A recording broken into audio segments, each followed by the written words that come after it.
Прийшли окупанти до нас в Україну, форма новенька, воєнні машини, та трохи поплавився їх інвентар. Байрактар, Байрактар. Російські танкісти сховались в кущі, щоб лаптем посьорбати довбані щі, та трохи у чах перегрівся навар. Байрактар, Байрактар. Приперли зі сходу до нас барани для восстановлення великої страни. Найкращий пастух баранячих отар. Байрактар, Байрактар. Їх доводи всяке озброєння різне, потужні ракети, машини залізні, у нас на всі доводи є коментар. Байрактар, Байрактар. Вони захопити хотіли нас зразу, а ми зачаїли на орків образу з російських бандитів, робить примар. Байрактар, Байрактар. Російська поліція справи заводить, та вбивцю рашистів ніяк не знаходить, хто винен, що в нашому полі глухар. Байрактар, Байрактар. Веде пропаганду кремлівський урод, слова пропаганди ковтає народ, тепер нове слово знає цар. Байрактар. Байрактар. Байрактар. Байрактар. Байрактар.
Yes. The Leaf Spring Army sends its regards.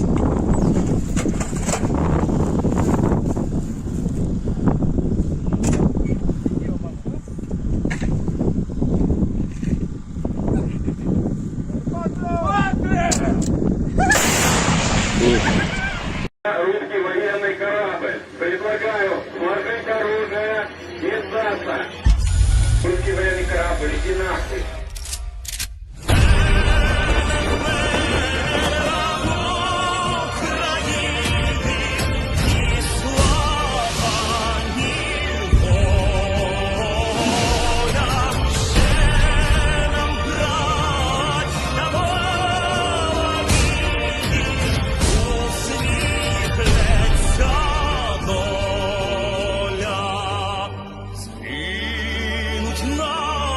Наші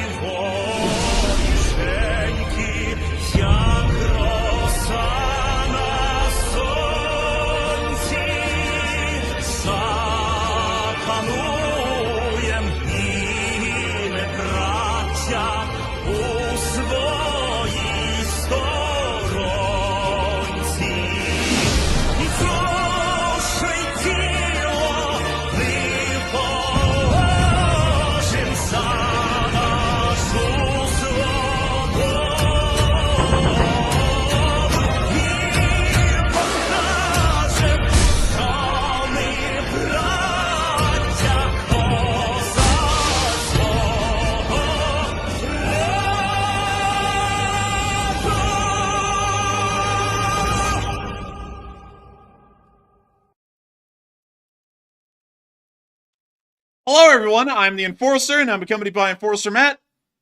And good evening, folks. It's Enforcer Matt, and welcome back to day 772 of the news. And it's good to see you all once again. And things are popping off in the Middle East, and also Russia is getting smacked as well. And it's good to see you all once again. And of course, we're going to be covering the past 24 hours of the news of the war in Ukraine, as multiple separate nations have joined Poland today in revoking the Conventional Armed Forces Treaty and are now beginning to prepare for mobilization. It appears that things are starting to once again rise in tensions and overall flare within Europe, as it looks like many countries now understand that the path to war is now an inevitable certainty even within the Eastern European region, and many countries are beginning to respond in that manner. We'll be covering that tonight, along with the major news of the ongoing developments inside of the Middle East, although initial reports from the Iranians relayed to the United States through the Swiss embassy stated that attacks would be happening within the next few hours to the next 24 hours. We still have not seen these missile attacks occur inside of the Middle East, and we are also hearing the Iranians now saying that they'll attack at their time of choosing, a very reminiscent statement to the one the United States made several months ago after 3 U.S. service members were killed near the Tanf area at Tower 52.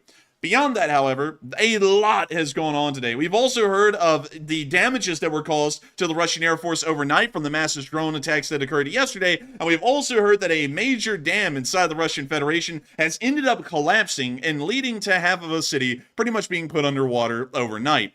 There is a lot to cover, and we're going to be quickly hopping into our first major breaking news of the night, which is that the Turks have now revoked the Conventional Armed Forces Treaty. Many people may have heard about when the Polish did that, and when the Polish revoked themselves from the treaty, or revoked the treaty, it was considered to be a serious move, but now we see that several other countries are joining Poland today in revoking the treaty, including the Turks. The Turkish state is one that has existed for an incredibly long time, since its foundation in around 1921 to 1922, after the Turkish War of Independence ended in a Turkish victory. Ataturk founded the Republic of Turkey, and since then it has been incredibly Western aligned, and not only that, it has also been an integral part of NATO ever since its inception in 1947. The Turks also are a member of the Conventional Armed Forces Treaty, which is something that is a very interesting treaty because it tries to ensure that there is an idea of a surety and security within Europe, and that a major war is not going to be breaking out. This treaty in particular actually limits the amount of armed forces that a single country can have. It actually gives them a cap of maximum amount of soldiers that can be in the military at any given time. And not only that, according to the treaty, these countries also have to report the locations of their armed forces, major bases, and the amount of equipment that they have, so that way other countries in Europe that may not be on the same page as them know that this country is not rapidly mobilizing to prepare for war with one of its neighbors. The Turks have now revoked themselves from this treaty, meaning now that Turkey can rapidly mobilize its armed forces and grow them at an unbelievable speed and not have to report this to anyone, anywhere, and also report the locations of these armed forces. This is starting to throw Europe into a lot more instability and a lot of questioning, because this is usually a movement that is heading towards war.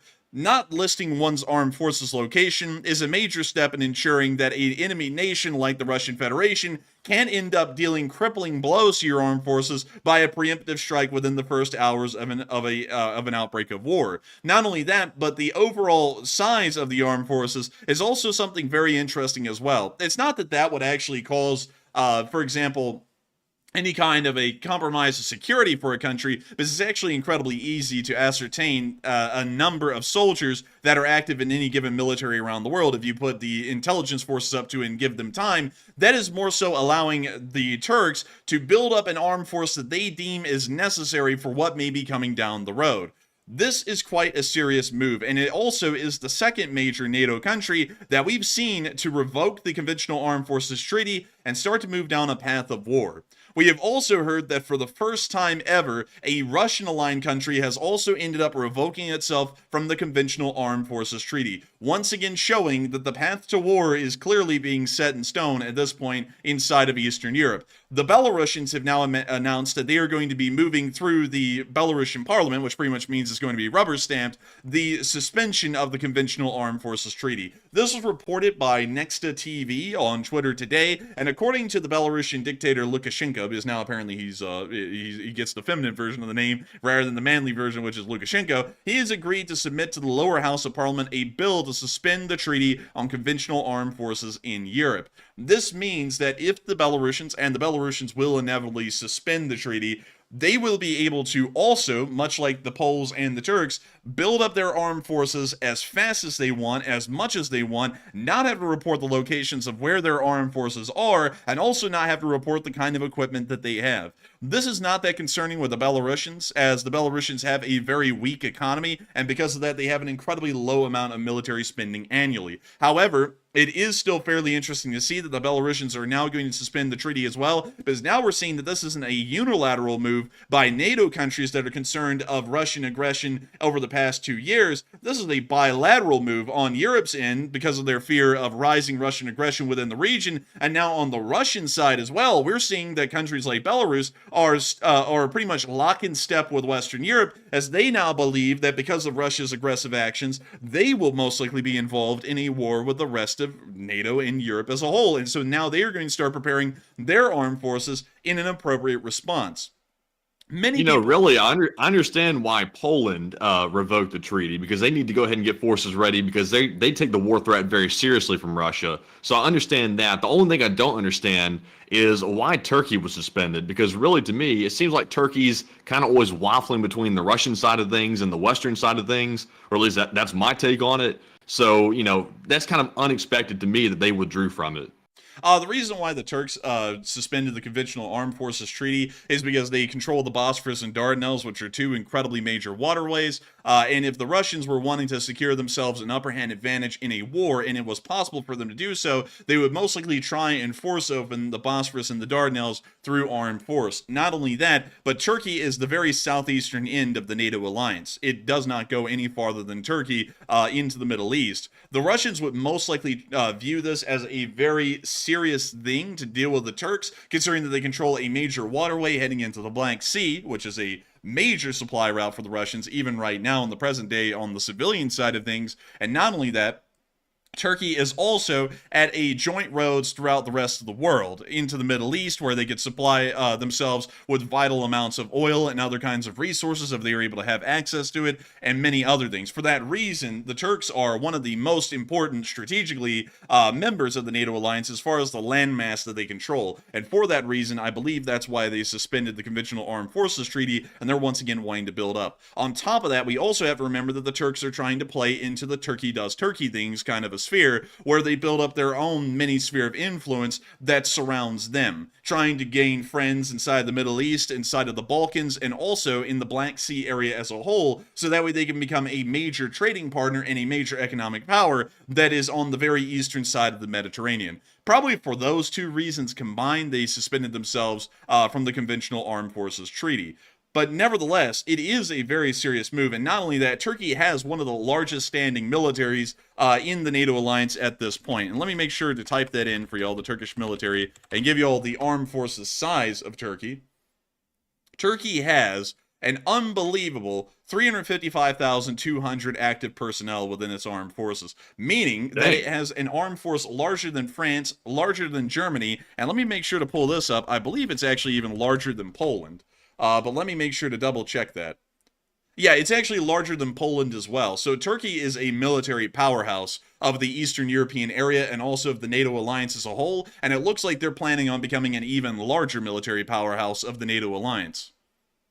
That's kind of wild. I really didn't expect that. I thought Poland was one of the largest ones. And I know it is one of the largest, but Turkey to outpace Poland, that's kind of wild. It is really wild when you think about it, but the Turks are an undersung powerhouse of the NATO alliance, and they always have been. Something interesting that a lot of people don't know about, and while this is a bit of a historical rabbit hole, this is a very pertinent one to explain how important Turkey has been in NATO ever since its beginning. Turkey is the entire reason that the Cuban Missile Crisis happened. Did you know that, Matthew? Say it one more time. Turkey, Just say it. the Republic of Turkey is the reason why the Cuban Missile Crisis ever happened. I actually did not know that, and I don't know the story about it. Okay, so to quickly summarize it, back in the day, the Russians were able to produce a quicker way to deliver their nuclear warheads to the United States. It greatly concerned us that they had done something like that, and so we decided what we were going to do is we were going to place I believe they were Nike missiles, if I remember correctly. Someone corrects me if I'm wrong. We were going to place Nike missiles on the northern coast of Turkey, aimed directly into the Soviet Union, which could be fired and hit their targets within less than 10 minutes over most areas. Because of that, Nikita Khrushchev became incredibly concerned that the Americans now had the upper hand in the Cold War and would be able to conduct a preemptive nuclear strike on the Soviet Union before the Soviet Union could ever even practically respond. Because of that, the Soviet Union, led by Nikita Khrushchev at the time, then entered talks with Cuba to talk about the placement of intermediate range ballistic missiles inside of Cuba, so that way they would have a direct par-on-par reaction to the United States placement of nuclear weapons inside of Turkey. This is something that they actually don't tell you in history class in school. The Cuban Missile Crisis then happened as a result, and during the negotiations to remove Soviet missiles from Cuba, the quid pro quo that happened was that the Soviet Union said, we will remove our nuclear weapons from Cuba if America removes their nuclear weapons from Turkey. The United States silently agreed to that, and we withdrew our nuclear weapons from Turkey. So if it was not for Turkey being a part of NATO, the Cuban Missile Crisis would have never happened. Well, I've never heard that story ever. That's very interesting. Yeah, so that's actually the story they do not teach it in history class, but a very interesting one, and once again showing how important Turkey has been throughout the entire history of the alliance, and also kind of explaining why they are such a large military power within the region. They have to be. It's such an important part of the alliance. Also, thank you for correcting me, everyone. It's actually Jupiter missiles, not Nike missiles. I believe there were Nike missiles, but that's something for another time. Nike missiles, that'd be some pretty bad. You got some good air time with those missiles, if you know what I mean. That Nike Air. Man, I'm telling you what, you got more air time than Michael Jordan himself with those. You know what I mean? But beyond that, we're going to be moving on from the treaty revocation news and moving on into something else. But before we do that, because it's actually the Middle Eastern news that I'm going to be covering briefly for a second, this is also one of the major breaking news segments of the day, and we want to make sure to get to that first. Many people have been talking about what this revocation of the conventional armed forces treaties throughout all of Eastern Europe is meaning for the security of Europe in the future. Loads of people have been talking about this, and there's really no wrong answer. A lot of people believe that this is a sign that Europe is preparing for war, not just on the NATO side of things, but even on the side of the Russians for the most part. Everyone is preparing for what they believe is going to be an inevitable land war inside of Europe.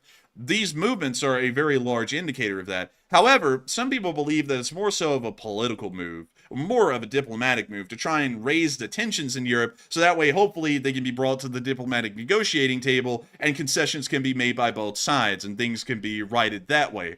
Nevertheless, people have many different ideas on what this really means for Europe, the revocation of the Conventional Armed Forces Treaty, and a lot of people have been talking about it. And Matthew, what is your opinion on it, and what is everyone else's opinion on this topic?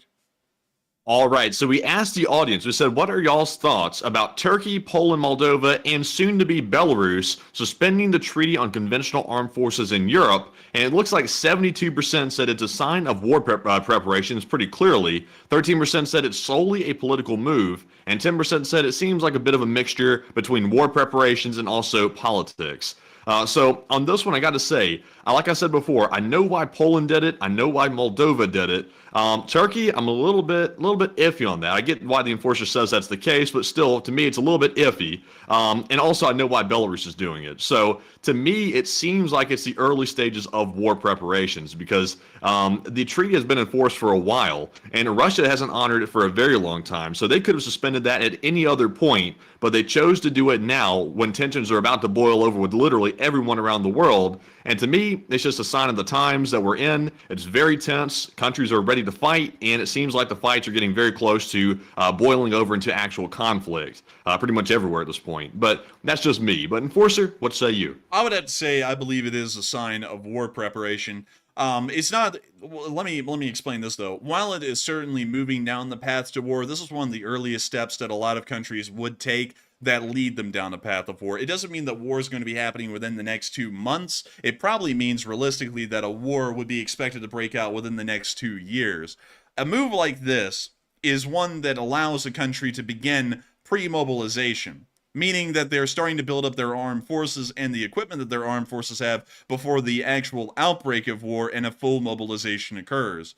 This allows them to do that without any kind of a cap. What is most important about the revocation of the treaty, or the treaty in the first place, is that the treaty capped nations at certain sizes of their armed forces and wouldn't allow them to grow beyond that size. Because of that, when a country revokes itself from the treaty, they can now set unlimited quotas for new contract soldiers or new conscripts into their armed forces, and also they can pretty much have an unlimited check, or a blank check as far as their government provides, to get any kind of equipment they want and build up any kind of a force they want with a brand new kind of doctrine and all of the bells and whistles involved. That's really what the big thing is about the revocation of the treaty, and that is certainly showing to me that a lot of these countries plan on being at war, because why in the world would a country remove itself from what is pretty much a peace treaty in Europe to build up its armed forces to a far larger size if it wasn't for going to war? The only time that countries build up armed forces that aren't in wartime is in preparation of a wartime. That's the only reason why you do that. You can see that several countries did that throughout the course of history. The best one is, because everyone knows World War II history, is Nazi Germany, when they started to remilitarize under the control of Adolf Hitler in the 1930s. Remilitarization was done quietly inside of Germany because it was actually being done in opposition of the Treaty of Versailles. And there was a million different things that the Germans did to make sure that the European nations weren't finding out easily, or officially at least, that the Germans were remilitarizing, until it was a little too late, when the Germans began to demand the Sudetenland and then finally began their invasion of Poland. And then it was realized at that point that the Germans had rapidly been militarizing and growing its armed force to an unbelievable scale, the likes of which had never been allowed under the Treaty of Versailles. This is a very similar thing. The modern day Treaty of Versailles, as far as armed forces go in Europe, is the Conventional Armed Forces Treaty. With the revocation of this treaty by multiple countries, they're now allowed to really do the same thing that Germany did in the lead up to World War II, which is to start to grow their military at the pace they believe it should be growing, and to give it the kind of equipment that they would want it to have. So that's what I would have to believe, based off of a historical precedent, is that the revocation of this treaty is most likely leading to an inevitable war in Europe, probably several years down the road. Of course, that makes it sound not that climatic, that it's actually a little ways away, but you have to remember that a mobilization for a war takes an incredibly long time. Germany planned their World War II strategy years before they actually put it into action with the invasion of Poland. They have been planning it out forever, building up the army, training armed forces, bringing in new equipment, bringing in new kinds of ideas, fresh ideas that would give the Germans an advantage over their enemies in Europe. That is the exact same thing that every country has to do when it's leading up to a large conventional war like this one. And I would have to say that it is a very concerning move by these countries. Doesn't mean that war is inevitable, but it means that war is far more certain now than it would have been in the past. But with that, I hope that we have been able to address that concept further. Well, once again, no one's wrong. I saw one of our channel legends, Thomas Ingle, say world war is not inevitable, and it might not be. There's no wrong answer. The future is a very uncertain thing. A million things could happen just 2 years from now. So a war could happen, a war couldn't happen, but this is certainly making me believe that a war is more likely to happen than less likely, at least from what we're seeing right now. But moving on from that and on into the Middle East for a brief moment, missiles have not flown yet, and I want to make that very clear. Last night we reported, based off of the information that we had been getting, which we were able to corroborate and show last night, that many nations, including the United States State Department, the Israelis, as well as the Iranians, were saying that missiles would fly within the next few hours to the next 24 hours. We are now live on air 24 hours later, and so far we have not heard of intermediate range ballistic missiles being fired from the territory of the Islamic Republic of Iran targeting Israel. At the moment, that has not happened, although we are starting to continue to hear statements today that it will happen. The Iranians have made it quite clear that they viewed the attack on the Islamic Revolutionary Guard Corps commanders inside of Damascus to be an attack on their own soil, although that is an incredibly odd theory to put into place, because technically that was Syrian soil. But nevertheless, some of the shrapnel did hit their embassy, and technically embassies are on sovereign soil of the country they are from, so in a sense, they could claim that the Israelis directly attacked their sovereign soil, although it's a very far-fetched claim. However, they are once again saying that they will attack Israel at a time of their choosing now, instead of inevitably within the next day or two.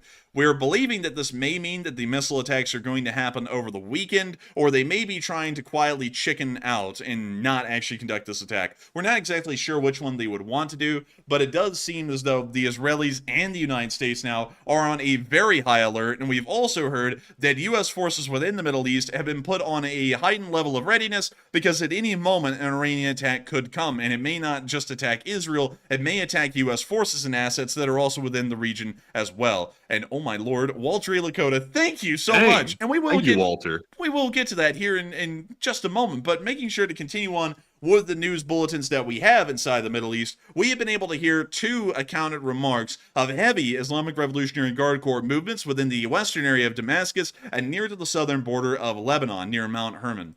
We've been able to hear that from Jokerman Intel on Twitter. One hell of a name right there. And we've also... The Joker Man. What do you know? Man, Jokerman. You're a real joker, aren't you? But we can also see right here that Osten Defender reported a very similar thing as well, of the force movements in these same areas. It appears that they're moving around the area of the Golan Heights. We have really no idea why they're moving around in this area.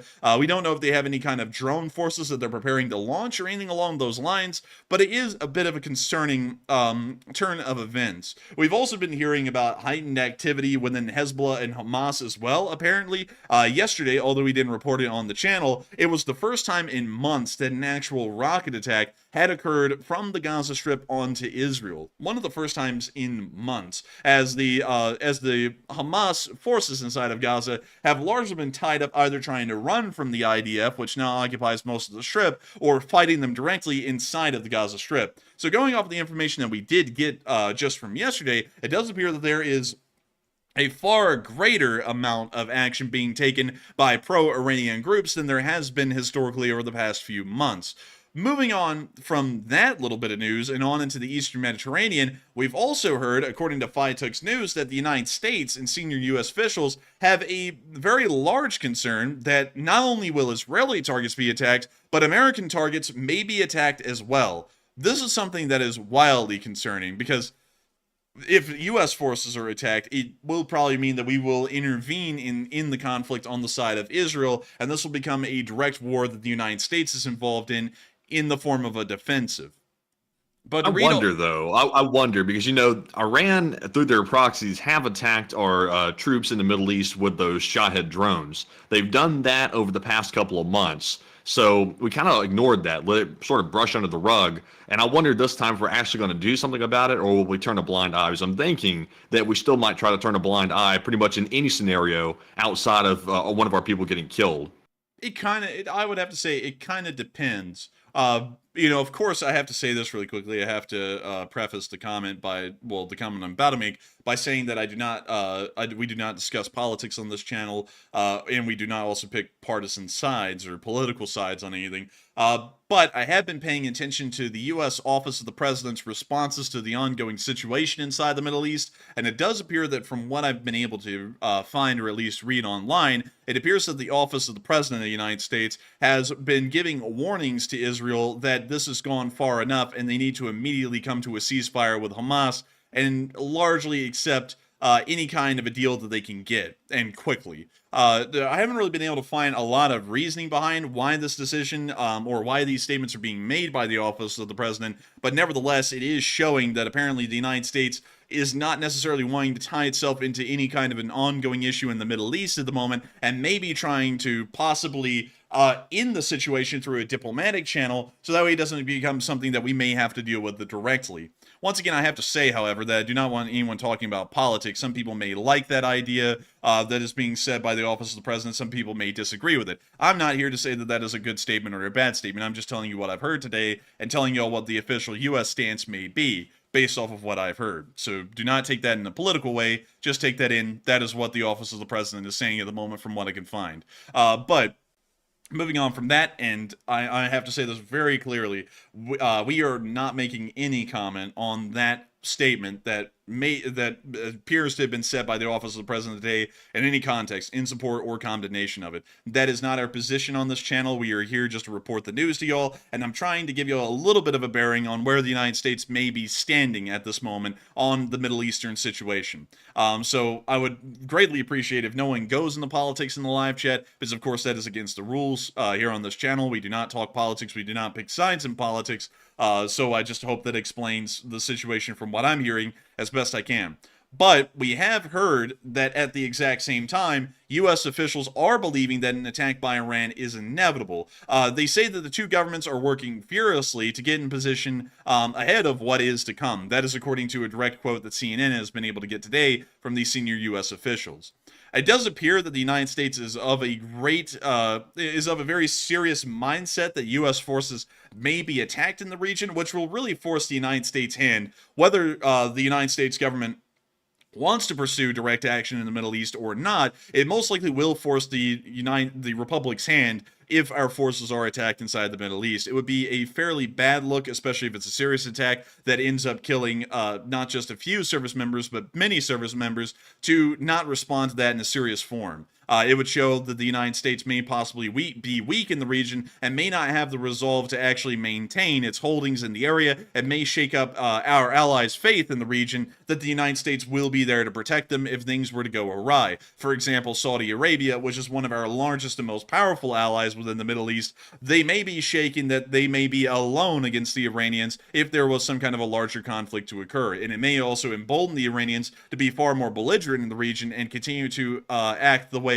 they wish. However, at the same time, because I do not want to make it sound like, because once again, we want to make sure not to step on anyone's toes politically here, I will explain some pros to not getting involved in the Middle East. If we do not get involved in the Middle East because we believe that a land war in Europe is inevitable, that means that the United States is able to divert a lot more of its attention into stockpiling equipment and ammunition for the armed forces, both for the Navy, the Air Force, the Army, the Marines, the Space Force, and so on. And we are also able to focus on continuing to hone a doctrine and focus all of our manpower and really work power in the military towards trying to prepare for what may become a conventional land war in Europe that would probably last several weeks until we can broker some kind of a peace deal with the Russians. So that is what we are probably looking at. That's probably what the office of the president is currently weighing in the United States, and may be leading them to be a little bit more cautious in their Middle Eastern approach, although some people may agree or disagree with that. That's entirely up to y'all, however. And that's also something that we are not going to talk about on this level, either Enforcer Matt or me. We're not going to talk about whether we agree or disagree with that, because I cannot say this enough. That is not our place to do. We are not a political pundit channel. We're a news channel. We report the news, and I'm only reporting to y'all what I've heard as the standing by the U.S. government today. So I'm not going to tell y'all whether that's a great standing or a bad standing. That's just what I've heard. But moving on from that, we are hearing a load of talk around the world about Iran possibly wanting to provoke a regional war within the area based off the Israeli attack that happened on the IRGC commanders inside of Damascus. A load of people are saying that this war is imminent and it will be a regional war. Some people think that a war may actually not happen and the Iranians are cowardly and they're just saying things to make people believe that a war will kick off. But Matthew, what is your opinion on that, and what is the chat's opinion on that for the most part? All right, and on this question, we asked the audience about their thoughts about intel revealing Iran plans to target Israel directly, and the U.S. says the worst-case scenario is imminent, and it looks like 63% said Iran will start a regional war, while 17% said I don't think war will commence, and 10% said Iran will start a world war.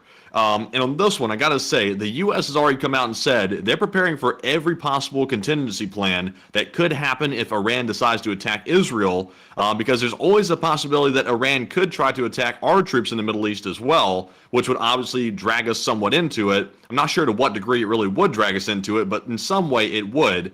So it looks like the Americans are taking that very seriously.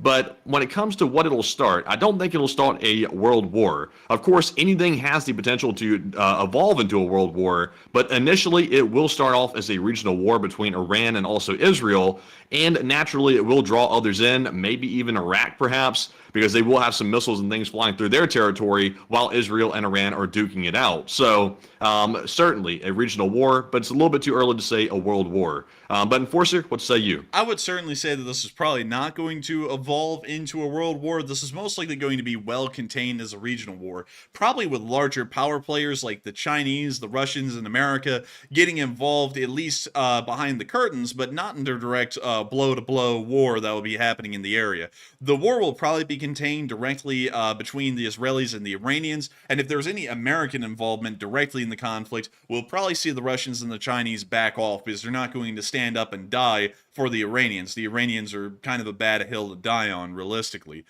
So going off of that, I would have to say it's most likely going to become a regional war. I do not believe at all that it's going to be a world war. That's highly unlikely in my opinion. And I would have to also disagree with the idea that a war will not commence. Because a war not commencing at this point would be quite bizarre. There's been heavy buildup. We've seen the Israelis taking a lot of action that has been confirmed on film, showing that they are rapidly preparing for what is coming ahead. If they didn't believe that something was going to happen, they wouldn't be going through all of these efforts if they were that certain. So going off of that, we know that something is going to be coming around the corner because so much real preparation is being done for what's going to be coming. So I would believe that a regional war is certainly going to begin. It will most likely remain a regional war, and we will probably see that if any other major conflict happens anywhere else in the world, it may be absorbed more so into a larger conflict. For example, if the Russians begin a war inside of Eastern Europe, like we believe is going to be happening probably in 2 years or so, this war inside the Middle East will probably be dragged in as a separate front, just because that's usually how world wars work, is that all of these separate wars from separate fronts around the world or different campaigns or theaters kind of all get absorbed into just this one giant war. And the folks that are on one side, for example, the Allies in World War II, all stick together, and then all the folks who end up fighting the allied countries end up joining each other just because it's a alliance of convenience for the most part. That's usually how that happens. But with that, I hope that you know what has me concerned though is even if this doesn't evolve into a world war, which in my opinion that's pretty unlikely at the moment unless something drastically changes. The only catch is Israel is a nuclear armed country, and right now we've always been speculating, does Iran have nuclear weapons right now? And we simply don't know the answer to that question. I would assume that they have any nuclear weapons. They're probably very primitive. They're not probably as sophisticated as Israel's. But at the same time, though, there's always a risk when you have two countries that are potentially nuclear powered, when they start fighting and things get a little bit out of hand, the nuclear option is always sort of lurking in the background. So that's one thing that's got me a little bit concerned about a potential war breaking out between these two countries. I seriously doubt it's going to start off with nuclear weapons being fired, but if it got sideways too quickly, like for example, the Iron Dome started getting overwhelmed or something like that, and Israel was starting to get bombarded, and they were being attacked from various different angles, including the proxies plus Iran, that could provoke maybe some drastic action. Not trying to fearmonger here, but that is always a remote possibility. But Enforcer, what do you think? And it is a possible route that could be taken. But I've also seen an interesting question, Matthew, asked in the chat. If a conventional war was to begin with Iran, and somehow the Israelis and the Iranians actually ended up fighting each other on the battlefield instead of over the skies of the Middle East, like we most likely believe, what do they have? How well will they be able to fight? From what we can understand, without going into a deep analysis of the Iranian armed forces structure and their possible doctrinal strategies, it appears that they don't have that much in the form of modern equipment. Their pistols seem to be of antiquated vintage, the FN High Power and the 1911 A1 being primary pistols that are used by the Iranian armed forces. I'm not saying they're bad. I'm actually saying that this is the FN High Power is actually what I would end up using if I had a pistol of choice. But still, at the same time, for a modern armed force, this is considered to be quite old. We can also see that they have a very interesting mix of G3s, which I personally have to say aren't my favorite, but beyond that, they do use G3s as their main service rifle even right now, although they have... Is that a cutaway rifle? Yeah, that's a cutaway down there. That's pretty interesting. I thought it was like a paint scheme on the side of it. I was about to say, that's pretty sick. It's pretty sick, pretty wonky slush. But beyond that, we can also see a couple of other different rifles that they have as well. Not really going into small arms much, because small arms are small arms. They also have some rip-offs of the M16, and they also have AKs as well. But moving on from that and down into the mechanical equipment more so, we can see that they do have some interesting equipments. First off, they have the Karar, which is an MBT that looks a lot. I swear this thing is a T90M. It looks a lot like one. I was trying to look at this a second ago and see what is this thing. Well, let's see. It is based on the T72 and attempts to incorporate elements of the T90. So this is pretty much the Iranian equivalent of a T90M. Not that great. We see these being destroyed very easily inside of Ukraine at the moment. They also have an incredibly large number of T-72s, both the T-72S, pictured here, and also the T-72 Raksh, which we can see right over here on the right side, which appears to be modified with some kind of ERA tiles, although these ERA tiles probably provide very little protection against modern ATGM weapons. We can also see that they do not have, really, in my opinion, anything great beyond that.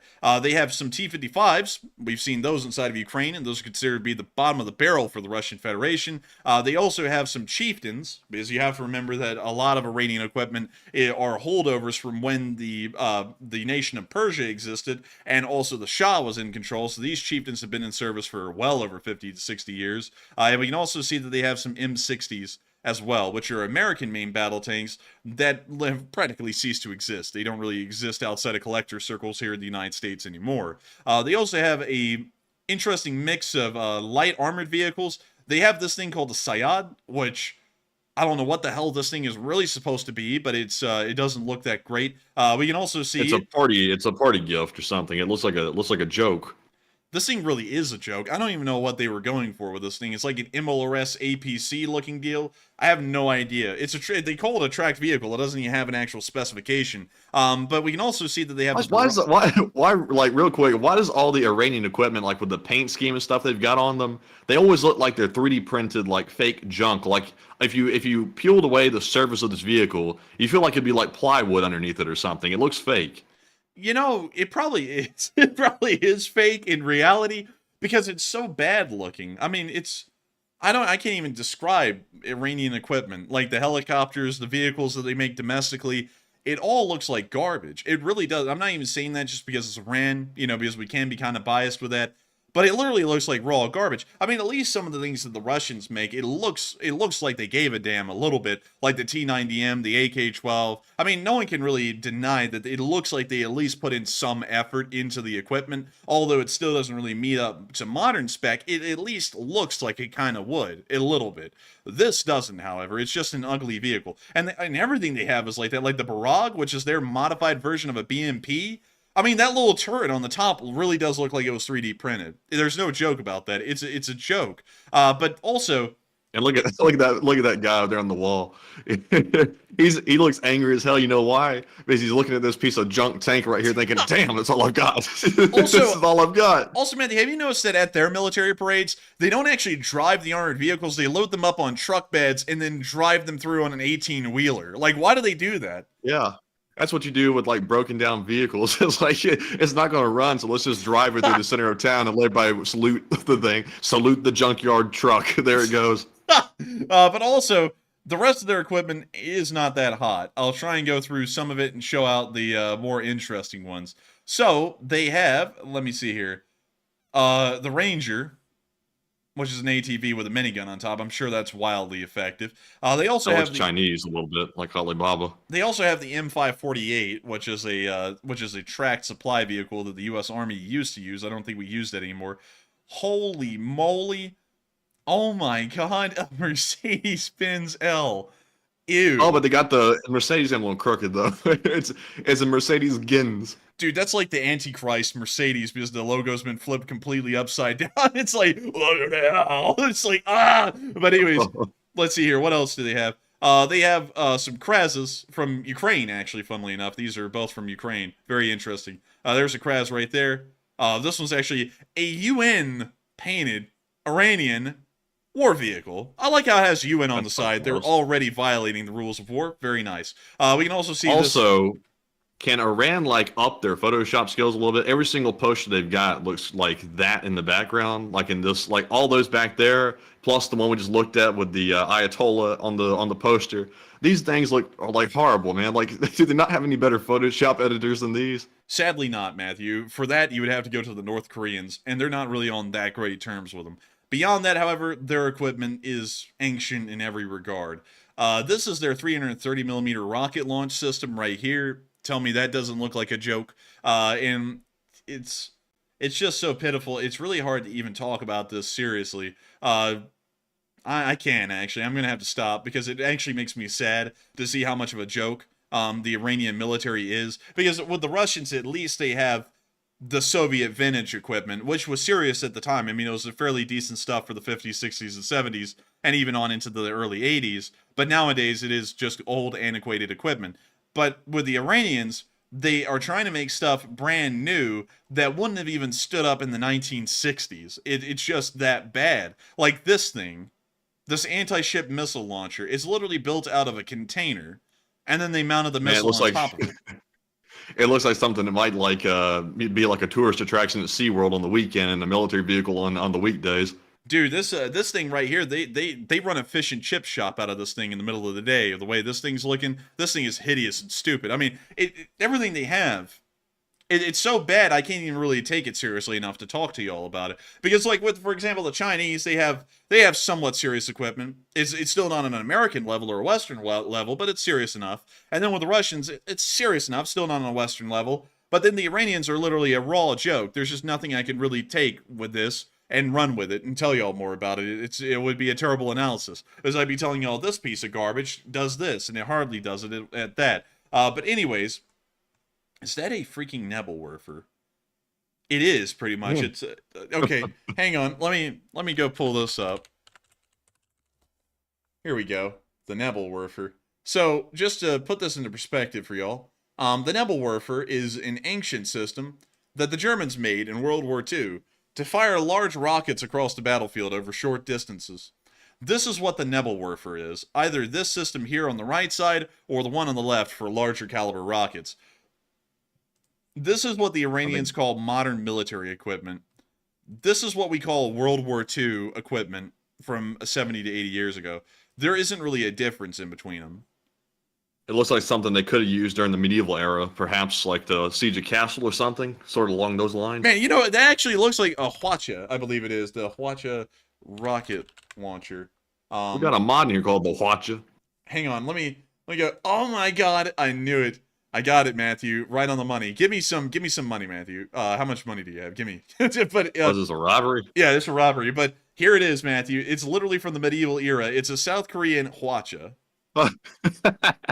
Man, it's just upgraded with metal parts this time from wood. They upgraded to iron and steel. Oh, man. Dude, that really does look almost just like it, though. Like, the exact same wheelbase, all that. That is sad. That is really sad when you have a weapon that really just looks like a metallic version of a Hwacha. That's really bad. And also, Matthew, you know what the Iranians are going to be watching here soon? Watching destruction. Man, they're going to be watching themselves getting ass beaten here in a minute. They try and actually use this stuff unironically. It's going to go bad for them. But anyways, with that, I hope we've at least shown a little bit of Iranian military equipment. I know that it was a very big pain for everyone. It was a huge pain for me to show. But now that that horror is over, it's time for us to move on into another question that we have for all of y'all. Because when Iran attacks Israel with missiles directly, how should the United States respond? That's a really big question. With with nearly half of our audience being Americans, and really everyone else that's in our audience being from a Western country that is a big ally with the United States, is always a big question about how the biggest military mover and shaker in the alliance is going to respond, which is the United States. What are we going to do? Are we going to do nothing until the United States or U.S. forces are attacked? Are we going to start fighting on the side of Israel immediately and intervene in this conflict on their side? What are we going to do? It's a huge question, and one that doesn't really have a clear answer at the moment, because we're getting some conflicting ideas of what the United States will be doing based off of statements from the office of the President of the United States, as well as statements from the Congress, and statements from really every other department in the government. So, Matthew, what do you think? And most importantly, what is everyone else thinking? All right, and we asked the audience the question, when Iran attacks Israel directly with missiles, which is apparently what the U.S. believes is actually going to happen, how should the United States respond? 39% said do nothing until the USA is actually attacked, and 32% said we should start fighting for Israel immediately, and 14% said do not get involved whatsoever. And on this one, I gotta say, I'm not personally a fan of jumping right in and fighting for Israel. I think we should let them handle their own problem as long as they can handle it on their own accord and they're not getting overwhelmed. I say let Israel deal with their own fights and fight their own fights. Now, I say do nothing until the USA is attacked. So if Iran decides to attack our troops or try to kill our guys, that's the only time I think we should actually directly get involved and start fighting Iran ourselves. But with so many conflicts brewing up around the world, we can't afford to literally jump in every single conflict and fight them all. We have to pick and choose wisely as they pop up. And right now, I would say that Ukraine's probably in a bigger need of help, and Israel is much better armed than Ukraine. So I would say hold off on Israel and keep focused on Ukraine. And then if something changes, then we can reevaluate then. But Enforcer, what say you? It's a careful situation that we have to kind of negotiate in the Middle East at the moment, considering that there is a lot going on in the world right now. We kind of have to fight our battles carefully, and I think that the Israelis are going to be well taken care of on their own at the moment, so I think that we should hold back and wait to see what happens. If U.S. forces are attacked, then as a matter of principle, we must respond. If U.S. forces are not attacked, I think we ought to sit back and see what happens, at least for the first 2 to 3 months. If things are going badly, then we should intervene because we want to make sure that our allies in the Middle East are provided for and taken care of. If things are going well, then we ought to let the Israelis take care of it on their own. We've done that in the past, and we can continue to do it again. I don't really think it's a situation that we need to directly be involved in. This is entirely a Middle Eastern affair. There isn't really a lot going on here as far as the strategic imperative for the United States, unless if our forces were attacked, because the Israelis and the Iranians have largely been doing this for decades at this point, and it's really just a continuation of this decades-long tension in between the two. So going off of that, that's what I would believe at the moment. I would believe that we need to just sit by and wait and see what happens. If American forces get attacked, then we'll deal with something, but for now, we ought to wait. So with that, I hope that does address that fairly well, at least in my opinion, and with that, it's time for us to start moving back out of the Middle East and on up into the Russian Federation, where a lot has happened today, and we've also gotten a lot of updates, and to also talk about the Moldovan situation, as it appears that another attack has happened in Moldova today, and there's a lot to talk about in that regard, and also a decent amount of frontline action has happened inside of Ukraine as well. But before we get into all of that, we have to make sure to address some questions from the chat. And Matthew, what do we got? All right, and first up, we have a super chat from Walter A. Lakota Jr., the channel legend, who puts in a massive $220 donation. And Walter, that is absolutely crazy support, absolutely generous, and thank you very much for helping to keep us running. He says, aloha, the Enforcer, Enforcer Matt and LSA from OG Ellison Bosun. He says, what's happening in Eastern Europe shows a sign of prep for full-out conflict, meaning war, and it's looking like what happened in the early 20th century. And also, a maritime fact, by the way, he says, trip the hook bill means to release the pelican hook on the bow.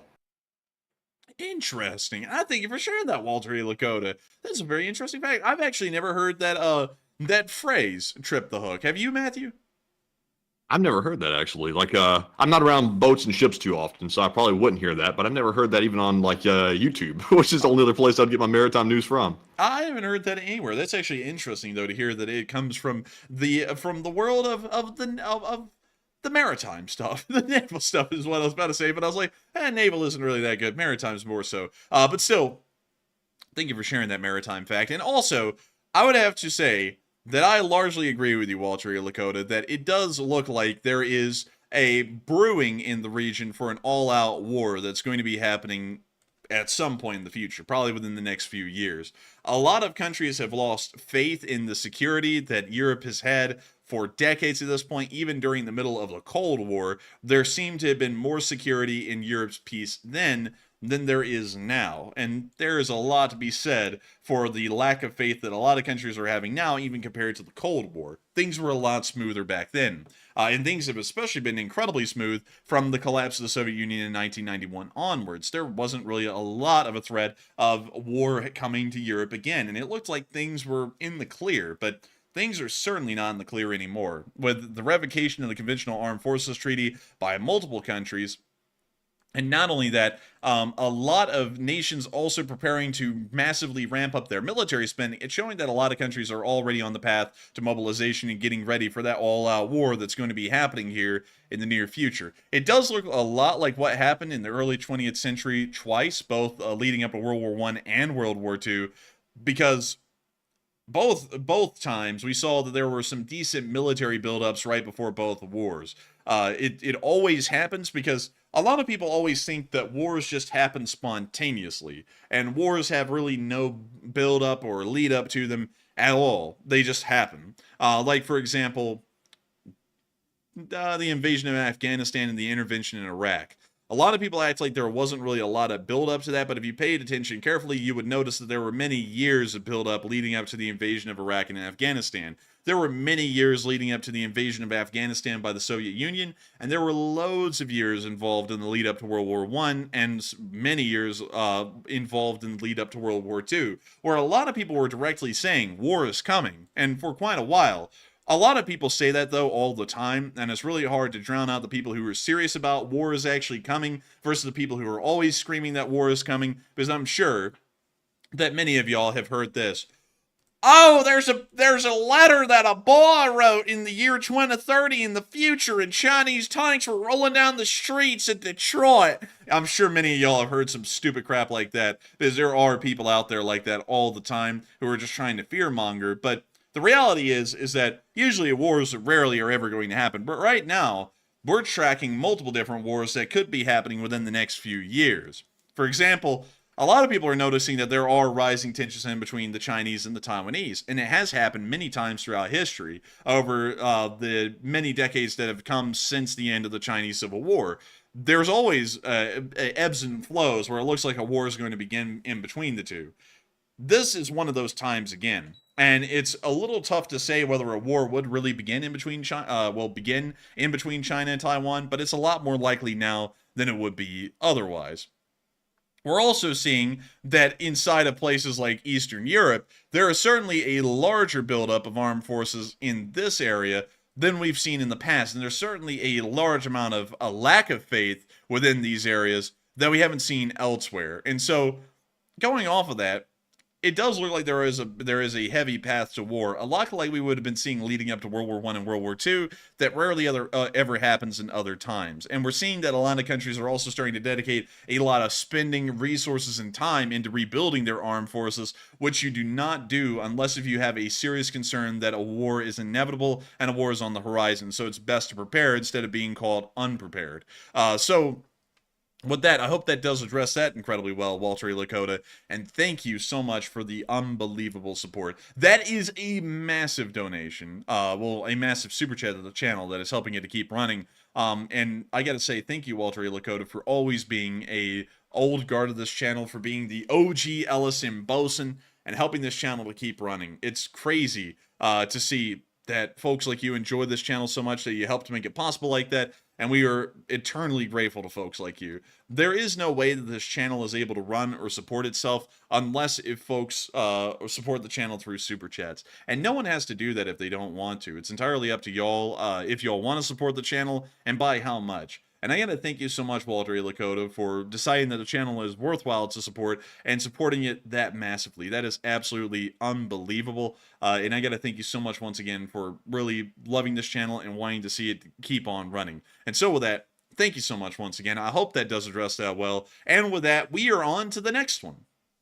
All right, and our next one is going to go to K-Dub Jenke, who's also a channel legend, who puts in a $50 donation. Very generous support as well, and thank you very much, K-Dub, for that support. They said Vikings dominated the Slavs on Dnieper to establish Kiev Rus in 900, and Mongol Khans then ruled 1200 to 1480, and then Ivan the Terrible of Moscow then slaughtered the Mongols. And can Eastern Europe ever be peaceful? That is a great question, K-Dub Janky, and it's a very introspective question on Eastern Europe. Can it just ever be a peaceful place? The answer is no.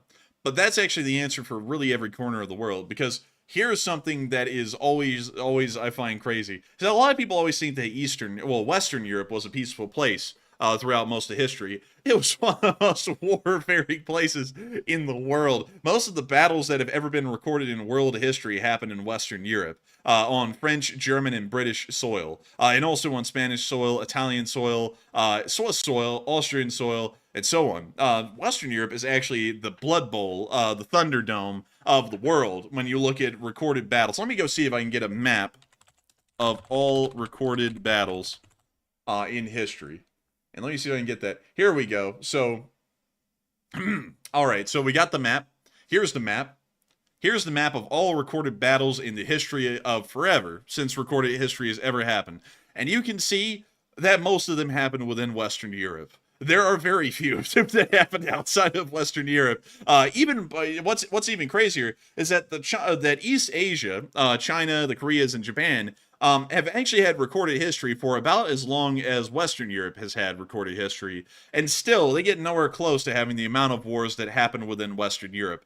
Wars are a natural thing for the most part, and a lot of people don't know that. Is that the natural state of the world is war. Peace is actually the oddest phenomenon in world history that's ever occurred. That's why peaces are so well known, like the Pax Romana, or the Pax Romana, whichever way you want to say it. That was a 400-year-long peace that existed in the Roman Empire, and it's such a crazy phenomenon in world history. It is just known because it was a peace and a time of prosperity for the Roman Empire that would never be seen again for thousands of years, that long of an era of peace. In fact, I would argue to say that that was the longest time of peace that has ever been seen in Europe, period, was the Pax Romana. Also, another thing about the United States is that a lot of people believe that there wasn't wars that happened in the United States before European settlers arrived, but that's actually untrue. What led to a lot of the colonists or the settlers' expansion here inside the United States was actually their direct involvement on the behalf of some tribes inside of the the modern-day United States against other tribes. For example, I believe, if I remember correctly, it was actually the Pilgrims of Massachusetts that got involved with, I believe, if I'm remembering the story correctly, the Wampanoags in a fight against another Indian tribe in request for their support on trying to make sure that their colony would not die. They ended up fighting a conflict with another Native American tribe and ended up triumphing. War is a never-ending thing that happens around the world, and it's one of the most common motivators for progress in the world as well. A lot more technology came out of the span of World War II alone than the interwar years in between World War I and World War II. An endless amount of technology came out of World War II that we still use today and we hold for granted. So, go ahead. Another thing as well is I saw Gunfox61 say in the live chat. He said the last 70 years have been the most peaceful time in human history. And I'm not sure if it's exactly the most peaceful time. And for sure, is that historically accurate since you're the historian? The past 700 years? 70. The past 70 years.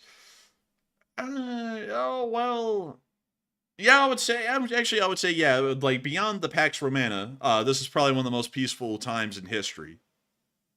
So on that topic there, I would say that the last 70 years have been very peaceful. And, I feel like we might have taken those years for granted because to me, and once again, I'm not saying this to create fear or also be dramatic, it feels like we're slowly tapering off of the era of peace and maybe working our way into some turbulent times in the world when it comes to geopolitics and also wars and, peace sort of going by the wayside. So to me, it seems like maybe we're going to look back on the last 70 years and think, wow, that was really actually a very good peaceful time, even though some people griped about it. And going forward, it's going to be a little bit challenging. It's not going to be the end of the world or, the end of life as we know it, but it's going to be a little bit more challenging than we're used to. So, we just got to sort of prepare for it. And also, I saw someone, Matty, take grave offense to what I said in the chat. As someone called Chris Chichora's fight the good fight. I haven't actually seen that person here before. They said, what a stupid thing to say. War is natural. Like, really? Just doesn't make any sense to say such things. So sad. Of course it's natural. It happens all the time. People are naturally predisposed to be angry, upset, and fight. That's just the way things are. Like, people are not naturally peaceful. And I don't know what world you've been living in, but if you're a history major, you know that wars are always happening. Let me just go through American history as a small example.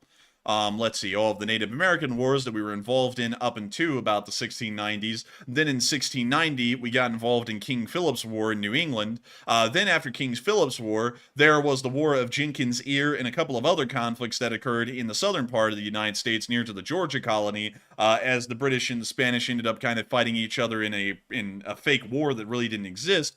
Then after that, there was the French and Indian War, which was an extension of the 7 Years' War that was actually happening in Europe. And right when that war ended, just a few years later, the United States colonies, well, the 13 colonies, would end up rebelling against the United Kingdom in what we call here in America the Revolutionary War, or in Britain, it's called the American War of Independence. Then right after that conflict, we would then fight a war in the Northwest Territories against the Native American tribes that lived there, and we would end up expanding the armed forces because of that. And then as a result of that, we would actually end up fighting some conflicts with the Native Americans inside of what's modern-day Alabama as settlers continued to expand westwards. We then fought another war with Britain called the War of 1812, which ended up allowing us to pretty much gain access to the territories that we had within the western United States and also push the Native Americans out. We then fought more wars with the Native Americans inside of Alabama, for example, the Battle of Horseshoe Bend being a part of that larger conflict. Then as we continued to expand even further westwards, we ended up getting into some other conflicts with a country called Mexico. We then continued to expand even further westward. We decided that that wasn't good enough, so we ended up going to war with ourselves, called the American Civil War. Right after the end of that war, we then started getting to even further more wars with the Native Americans in the West as the United States continued to expand westward, and at the exact same time, because of the tensions of that, the Native Americans started to attack American settlers and started killing them in droves, so then we sent out the army to go deal with them. Those wars ended up lasting for about 30 years, and it's the 1890s. Now we go to war with Spain. We kick Spain's ass, we liberate Cuba, we also take Philippines as a territory, and then, lo and behold, we get involved in the Boxer War and also the Philippines insurrection inside of Eastern Asia because the Chinese were ending up not liking Western countries, influencing the turn of events inside of their country, and not only that, the Philippines didn't like us there. It was right when they got rid of Spain, then the United States arrives. Then after that, we continue to fight conflicts around the world, for example, World War I. We also get involved in the Western intervention in the Russian Civil War from 1918 to 1921. Then right after that, we also get involved in a military intervention inside of Haiti, where we end up killing about 30 to 40,000 Haitians, and several thousand U.S. soldiers ended up getting killed. Then after that, we started to get involved in even further conflicts around the world. For example, we got involved in some uprisings that happened in Panama after we built the Panama Canal there. We also got involved in the Barbary Wars, which Chris Kaufman reminded me of, which happened way back in the 1800s. There's just so many wars. You forget about them. Then we got involved in World War II. Then right after that, we got involved in Korea. Then we were involved in military intervention in Vietnam, and then the Vietnam War. And then we were also involved in Panama. We were also involved in Grenada. And then we went and invaded Iraq and Afghanistan. And then we were there. And then we got involved in Syria again in 2017 to 2018. I mean, it's just literally war. I mean, that's just the United States. You can go over every single country in the world, and it's a lot like that. War is actually the natural being of things in the world. It's what nature really is. It's conflict and strife. Peace is really the absolute weirdest thing to happen in the world because it's a lack of actual friction. There is no friction. No one's at war with each other. Everyone's getting along. That's absolutely nuts. It doesn't happen. And that's why I'm saying war is natural. Yeah, you might not like it. It sounds like a stupid statement because everyone wants peace.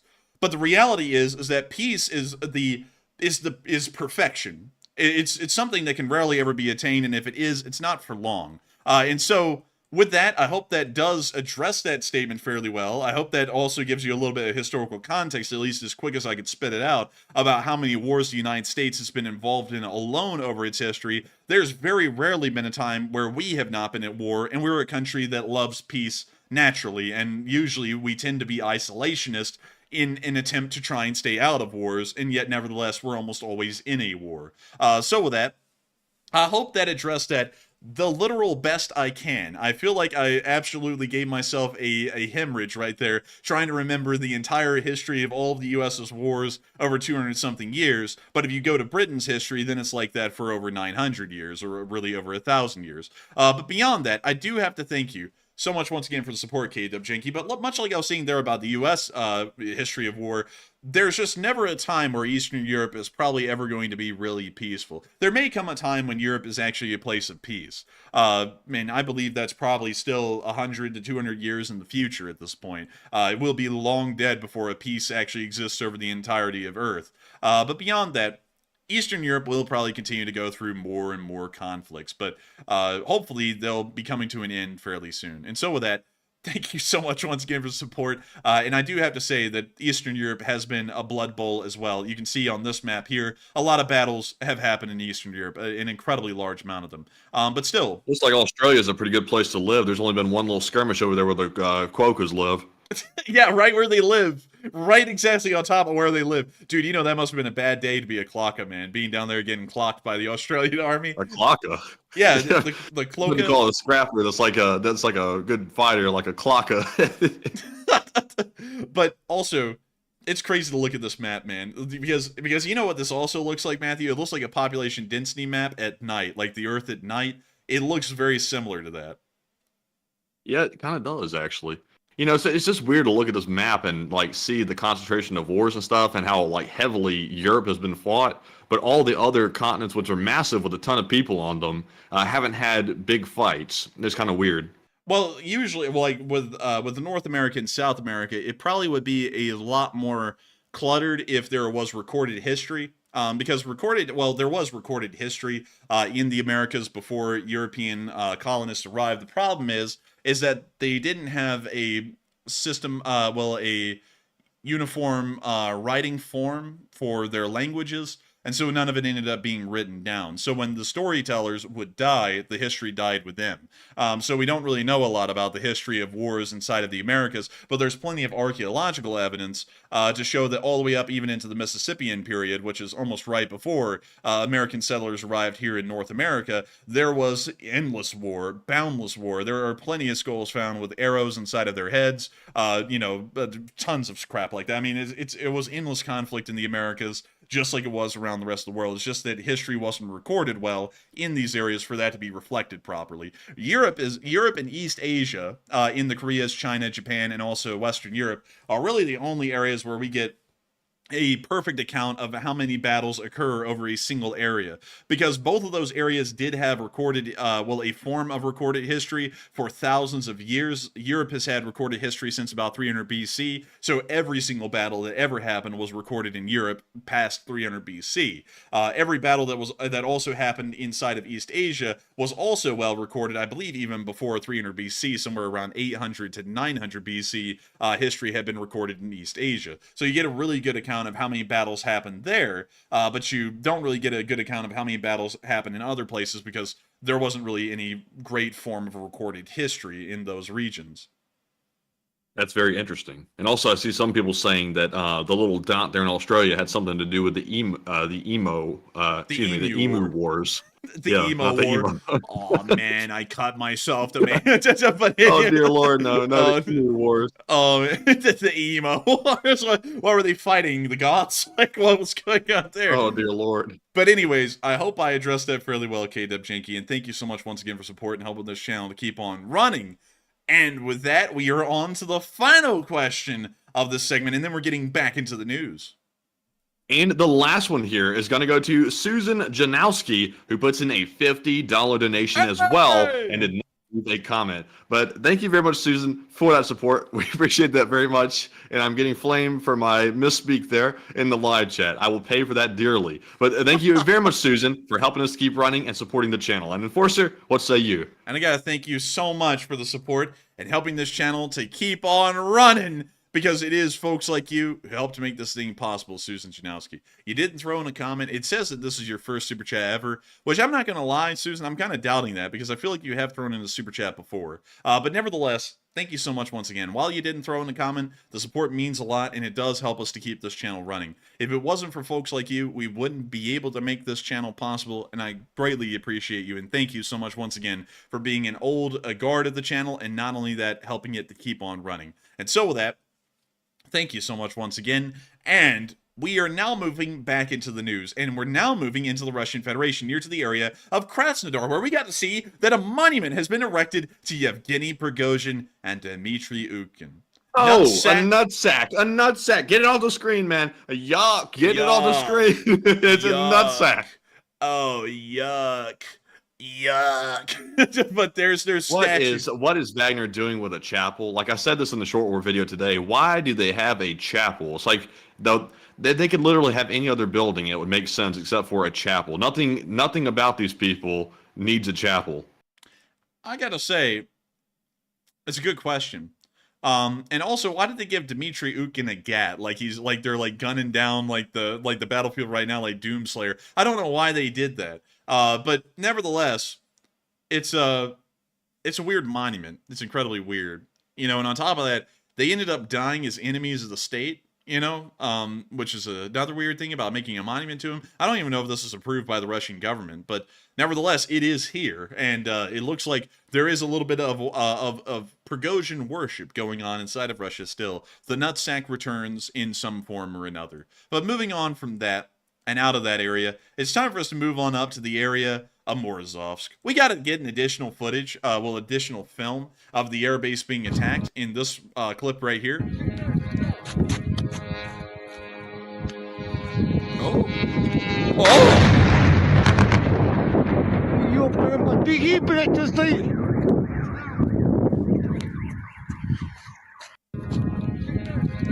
And that's the end of that clip, but still showing us that there were direct hits made on Morozovsk airfield overnight.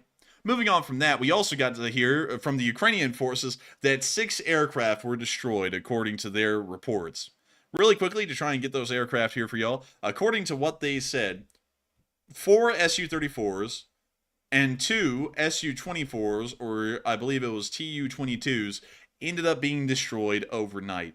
It is a $216 million loss of aircraft at a minimum, due to the failure of OPSEC on the Russians' end. And we can also see here, the Russians, the Morozovsk airfield here in this little picture, this satellite picture. We can also see the Fab 500 glide bombs being mounted onto the Su-34s in this picture. And we can also see in this final one, another picture of the Su-34 and its fuselage. These aircraft appear to have been destroyed, and it is great to hear that the attack on Morozovsk airfield was a massive success, and is once again crippling the Russian fighter bomber force that is continuing, even today from what we can tell, to drop glide bombs over Ukrainian skies. Here is a quick clip showing the Russian Air Force dropping some of these Fab 500 glide bombs in this 10-second film. And there they go. You see them drop, and as the aircraft flips over, you can actually see the wings deploy with those little flashes of light. Those are the explosions that unclamp the wings and allow them to extend outwards and allow the bombs to actually glide. Very interesting thing to see. We've never actually seen the wings deploy on the glide bombs, but let's watch that a second time. There goes the glide bombs. There goes the wings deploying. And now the glide bombs are on their way into Ukraine. Also notice how high this aircraft is having to fly. It's having to fly at several thousand feet, so that way these bombs have a decent amount of altitude to glide off of. But moving on from that little clip and on into our next one, it's time for us to return back into the Russian Federation and talk about this major dam burst that happened near the city of Orsk, deep inside of Russia. From what we've been able to see, the dam ruptured and is now leading to the flooding of the city and the evacuation of 11,000 people as their homes are now being flooded after the rupture.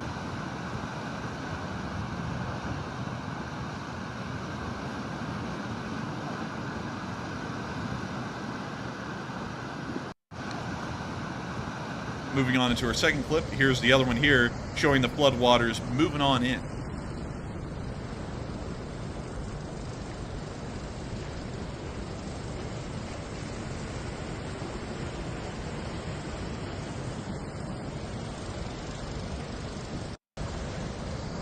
That's the end of that clip, but still showing some major infrastructure damage that has happened. We don't know why the dam ruptured. We're not sure if it's a partisan attack or just crippling infrastructure, crumbling infrastructure. We're not entirely sure, but still nice to see. Moving on from that and up into the area of the city of Moscow, we've also been able to see that partisans were able to derail a train on the outskirts of the city. Oh, damn. Oh, damn! And it was a good derailment, too. Ended up absolutely destroying some of the rolling stock.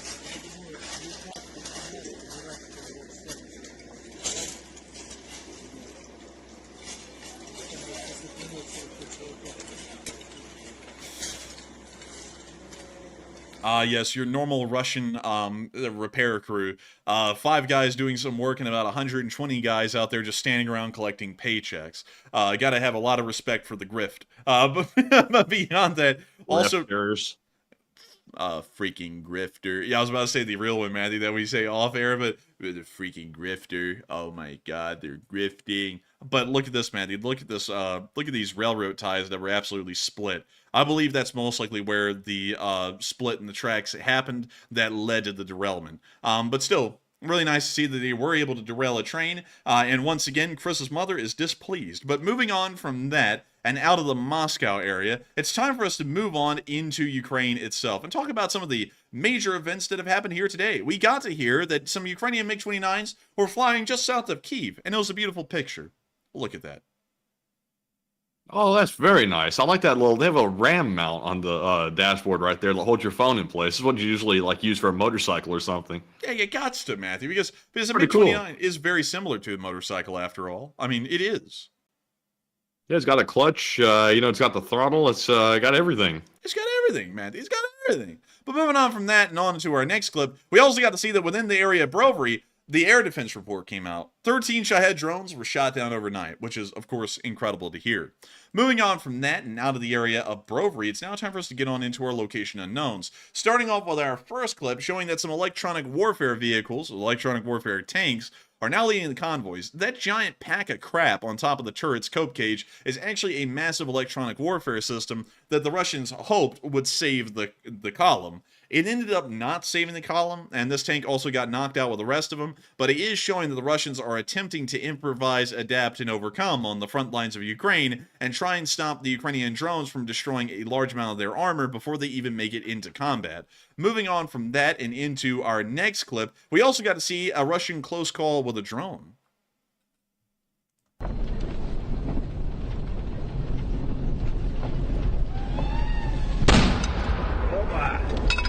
Заебись. Пидорас ебаный. Ah! Someone just coughed up some phlegm in the cab. Right after they almost got blown up, someone went, ah! That was it. А эта хуйня работает у нас, а? Может она помогла, блядь, может сбила его, может быть.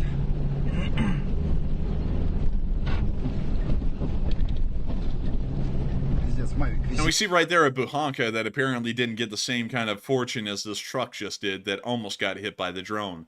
Moving on from that and into our last bit of location unknown news, we also got to see the Russian casualty report over the past 24 hours, and oh!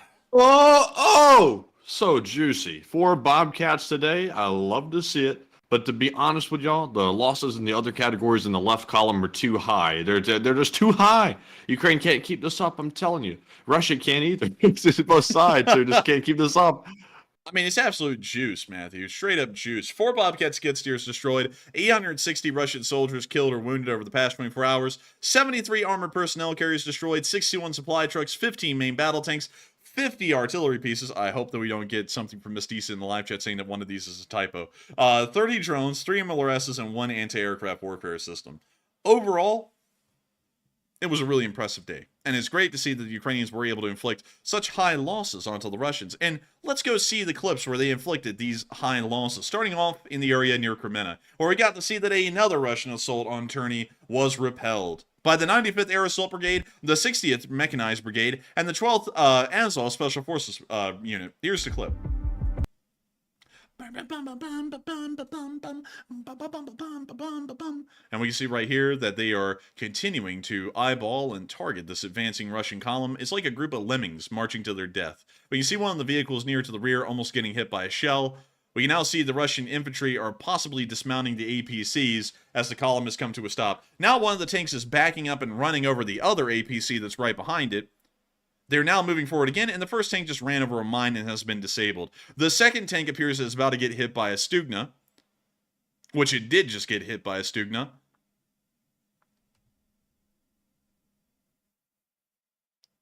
When you see the first tank is still at a complete stop, the second tank has now hit a mine as well and is now disabled. And another APC just got hit by an AT weapon, a drone, or a mine, and is now also disabled. We see another APC run over another anti-tank mine and also get disabled.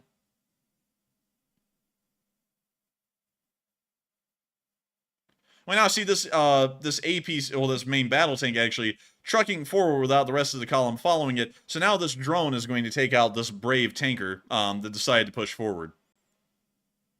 We see it get hit. We see another drone coming in. The tank is still continuing to fire, showing that it hasn't been knocked out of action at all. The first hit was apparently a glancing blow. Arr, I'm gonna be some of that fine glancing blow. But the next one wasn't, as the tank is now clearly on fire and burning to the ground.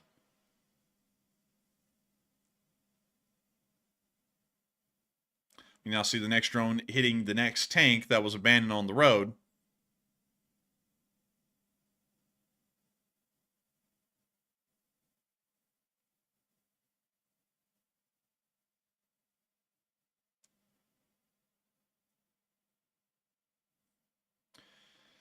And so many vehicles are just toasting, roasting, and burning. I mean, it is an absolute disaster for the Russians. The entire column failed at the advance, and it appears that all armored vehicles ended up being lost in the push.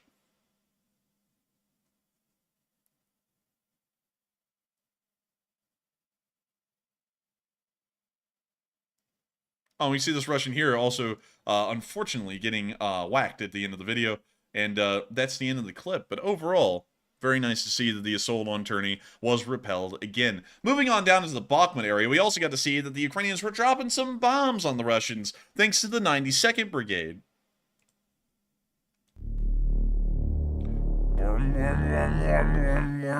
We're muting that. The hell is that? That's a skull of some animal. Damn. You know what that sounds like, man? That sounds like Mongolian throat singing. You know what I'm talking about? Yeah, dude.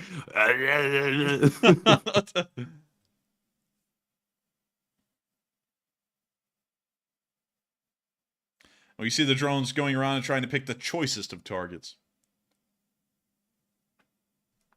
Man, this watermark's ridiculous. I can't even see what's behind it, really. They're focused on the watermark. I mean, it's crazy. It's crazy. But really quickly, we're actually going to be skipping forward a little bit. We see them bombletting these positions here. And we're going to end the clip right there. But moving on from that and into the next one, we also got to see that a Russian APC tried to save another one from an unfortunate fate and ended up joining it in its unfortunate fate. We see right here that it looks like it may be a BMP-3, and when you see that they brought forward a recovery vehicle to try and get it, this won't end well.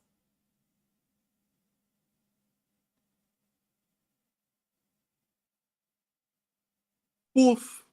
Boof, jugga, Jugga, jugga. jugga. Boof, jugga, jugga. Oh my lord. Elder Media, thank you. Dang. As I hear Matthew's keys clicking, he said, dang, click, click. I was like, oh, okay. It's like, that must be the copy-paste function. But we can see It them. is, actually. Oh, nice. That's nice to hear. And we can see them continuing to hit these Russian forces here. Ooh, toasty. That recovery. Everybody in the live chat said, "Oh, bottle alert, dirty dog." Dirty Dog has been gone for a good solid minute. He was gone the moment he started speaking that pro-Russian bull. He was out. Man, he was up and out of here quicker than a hot dog cooks, and hot dogs cook quick. But moving on from that and down into the area of Avdiivka, we also got to see at Stepove today another BMP-3 eating crap right there. There's the explosion of the ammunition cache, sending parts of the BMP into orbit, and we can also see the BMP smoldering right there before it blew up. A very unfortunate thing for those Russians, as the BMP will sorely be missed. But moving on from that and into our next clip, we also got to see a drone hunting down some Russians in the area. And there goes the bomblet. Oh! Right in the trench. Not a good day for these guys. Not a good day.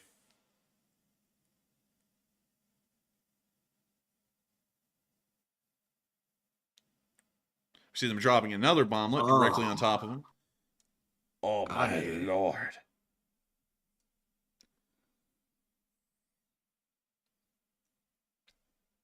We see them dropping another one even. Oh my goodness. Very accurate hits.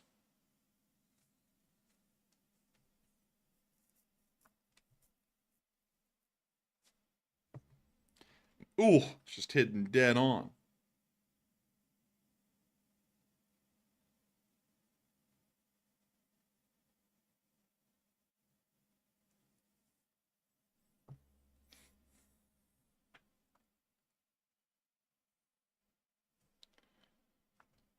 But with that, that's the end of the clip.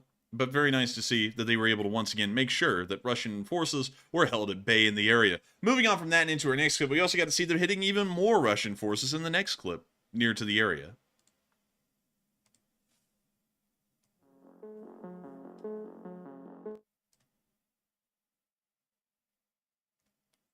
When you see them flying the drone around. And Catherine F., you were exactly right. It is a sign of popularity when people hate you just to hate you. It is a sign of popularity when the bots show up in mass. And we see this drone here skillfully flying around this Russian, really toying with him even. And it looks like the Russian has decided that he's just going to walk away. But sadly, there's no walking away from a drone. Oh, sadly, tripping away from a drone. Unfortunate. He can't go out like that, man. Tripping over a hole in the ground. It's like, oh. Man, I guess you could say that he fell in the rabbit hole. Oh, and look, they're taking out a BMP. Man, when he fell, I think he got a little dirt in his eye. Man, I want to put some dirt in his eye. But anyways, when you see the next drone coming in and hitting this group of Russians that were hiding behind this APC, well, you now see them hitting a Ural 4320 right here.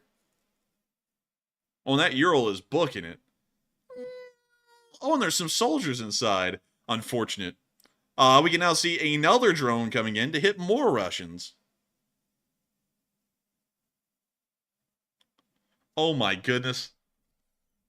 And now hitting a Brim, which is a recovery vehicle. And we now see them hitting it again. And now they're hitting a BMP. And now they're hitting a Tiger armored car. And now they're hitting another BMP. And now they're hitting another BMP. And now they're hitting an MTLB. And now they're hitting a truck. And now they're hitting an MTLB. And now they're hitting a BMP. And now they're hitting another truck. And now they're hitting another truck. And now they're going to hit a BMP. A BMP-3. Oh, that was loaded full of guys. Oh, man, that was chock-a full. And now we can see them hitting an MTLB. And now we can see the them Rub hitting... Pack. The Rub Pack's a pretty vicious group, man. They don't play, the Rub Pack. Man, they don't. Christmas Mom loves this group. And we can see them hitting another MTLB. And that's the end of that clip right there. But great to see the 3rd Azov doing its job. Moving on from that, now the Avdiivka area, it's time for us to go all the way south to the area around Rabotne, where we also got to see a Ural getting destroyed by an ATGM. Chad music ensues as the ATGM comes flying in and hits the supply truck dead on. That Ural is gone. Call me Captain Obvious. Moving on from that clip and on down into the Krenki area, we also got to see a machine gun mounted, a drone mounted machine gun being used near the village of Krenki today, which was really interesting. We've never seen one of these before. There it is. It's a Baba Yaga that's equipped with an RPK machine gun. And you can see it firing right there if you look really closely.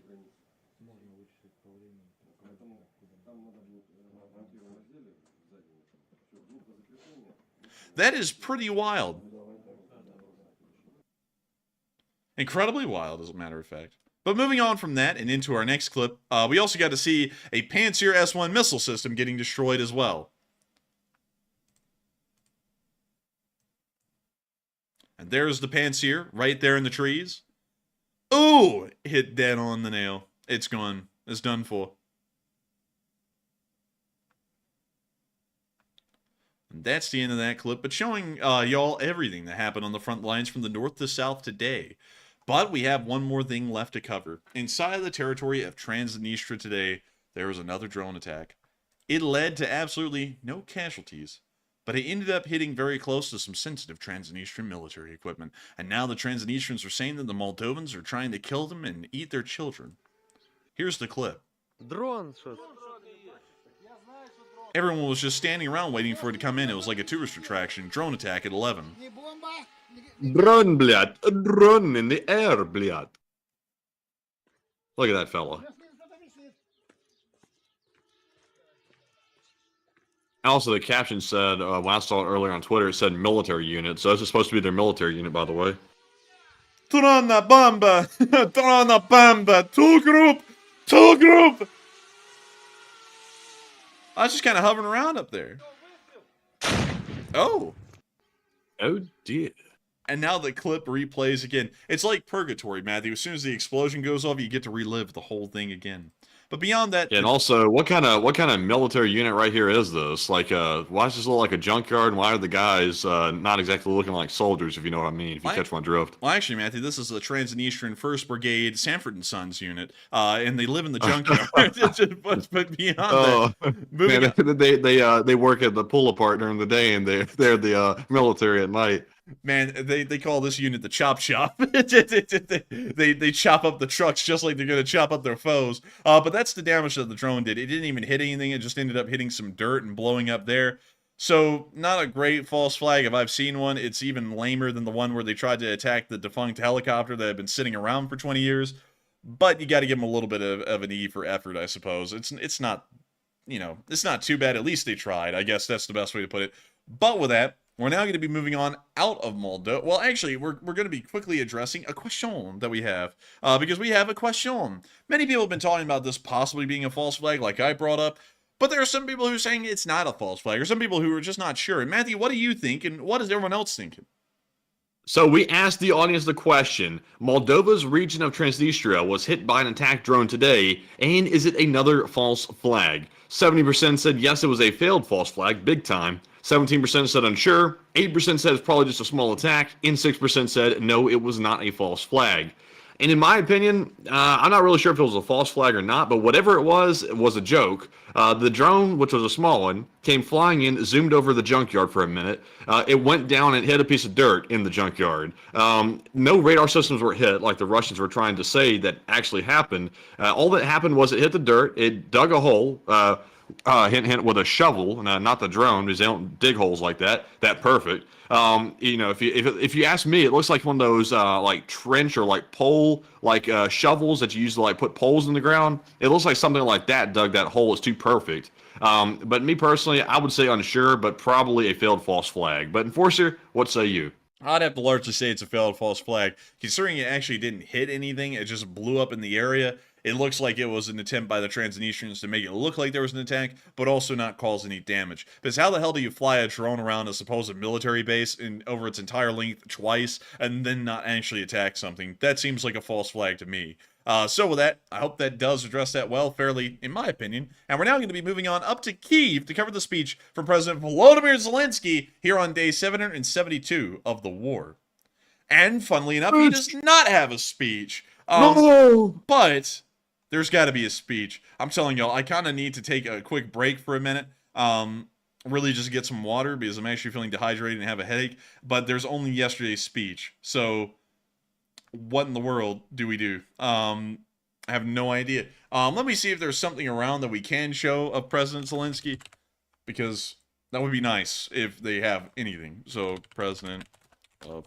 Oh, come on. YouTube, work with me. President of Ukraine. Let's see, Office of the President. So there's a 4-minute and 14-second address right here that was put up 10 hours ago, and it's not really a speech. This isn't really a speech either. Let me go check some. Wow. I wish health to Zelensky's YouTube channel has 326,000 subscribers. Oh wow, he's big time. Yeah, big time. Let's see here. So videos. Let's see here.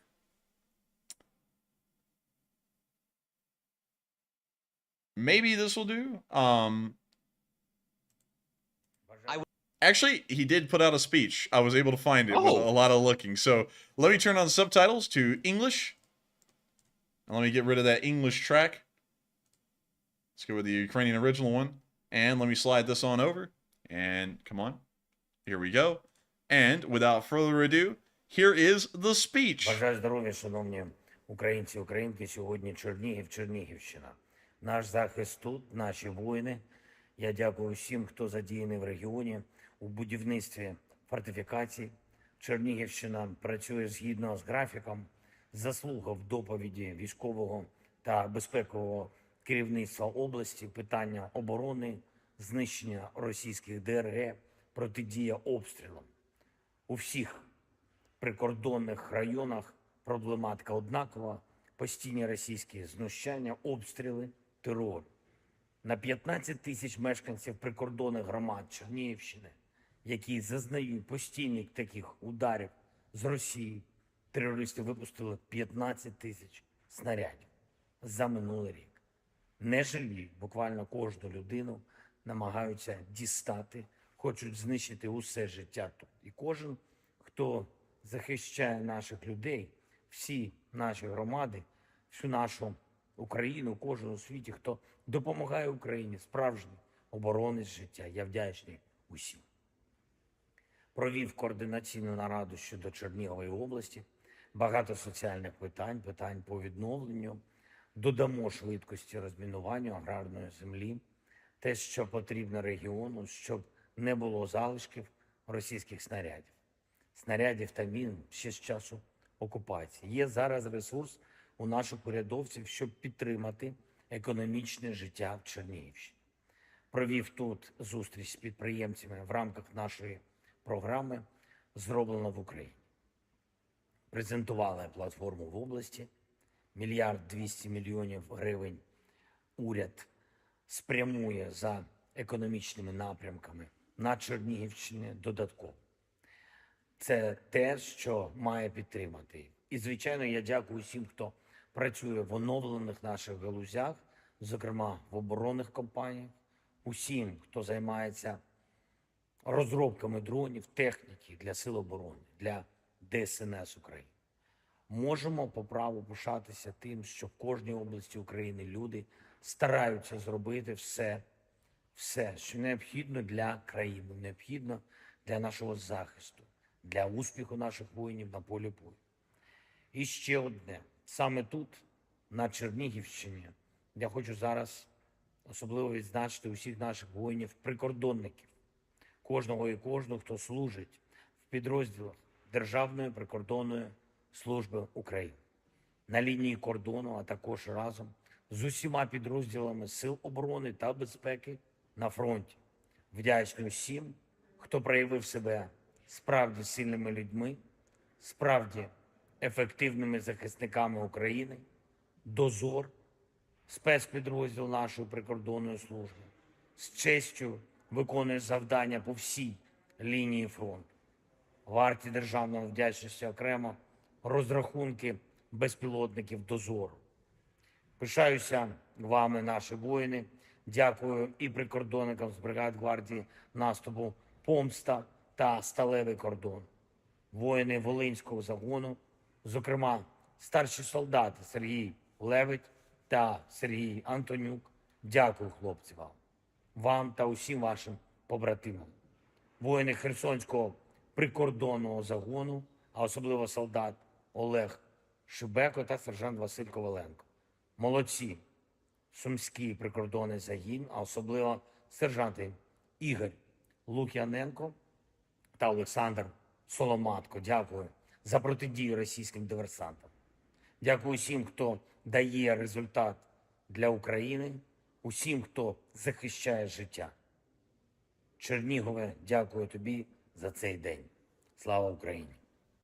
And Героям слава. And with that is the end of the speech from President Volodymyr Zelensky here on day 772 of the war. And that rounds out the news segment of this stream. We're about to be moving on into the second segment of the stream, where we get to talk to all of y'all about whatever the hell y'all want to talk about. We can talk about anything. We can talk about history. We can talk about cars. We can talk about food. We can talk about anything, literally anything. And I saw someone ask a question, a very poignant question, I have to say. and I'm wondering if they're all right. But I saw someone ask the question, oh, why the hell don't they ever have water and snacks before the stream? Don't get it. 2 years plus and don't know. Well, let me explain why really quickly. The stream is long. It's 3 hours long. You see, and while we may piss our pants before the show, Wow. I don't want to piss my pants during the show. So Oh. a speech from Zelensky is a really nice way for me to go and piss my pants off air instead of while I'm sitting here in this chair and have the chair reeking of piss, because I'd be pissing my pants here 772 times in a row. And I gotta ask, are you all right, pal? Because I've just been noticing this. You've been incredibly rude to us for about the past 2 weeks, and I've been trying to see if that's going to go away or not, and it seems like you just keep on. I don't mean to bring that up on air, but I want to make this quite clear. We don't like folks being rude to us. We're not rude to you. So I don't know what's up with you being particularly rude all the time. I have been doing this for 2 years. That's why we have the speech from President Zelensky every night. If we didn't need the speech from Zelensky, we wouldn't even have it here. So that's how we work it.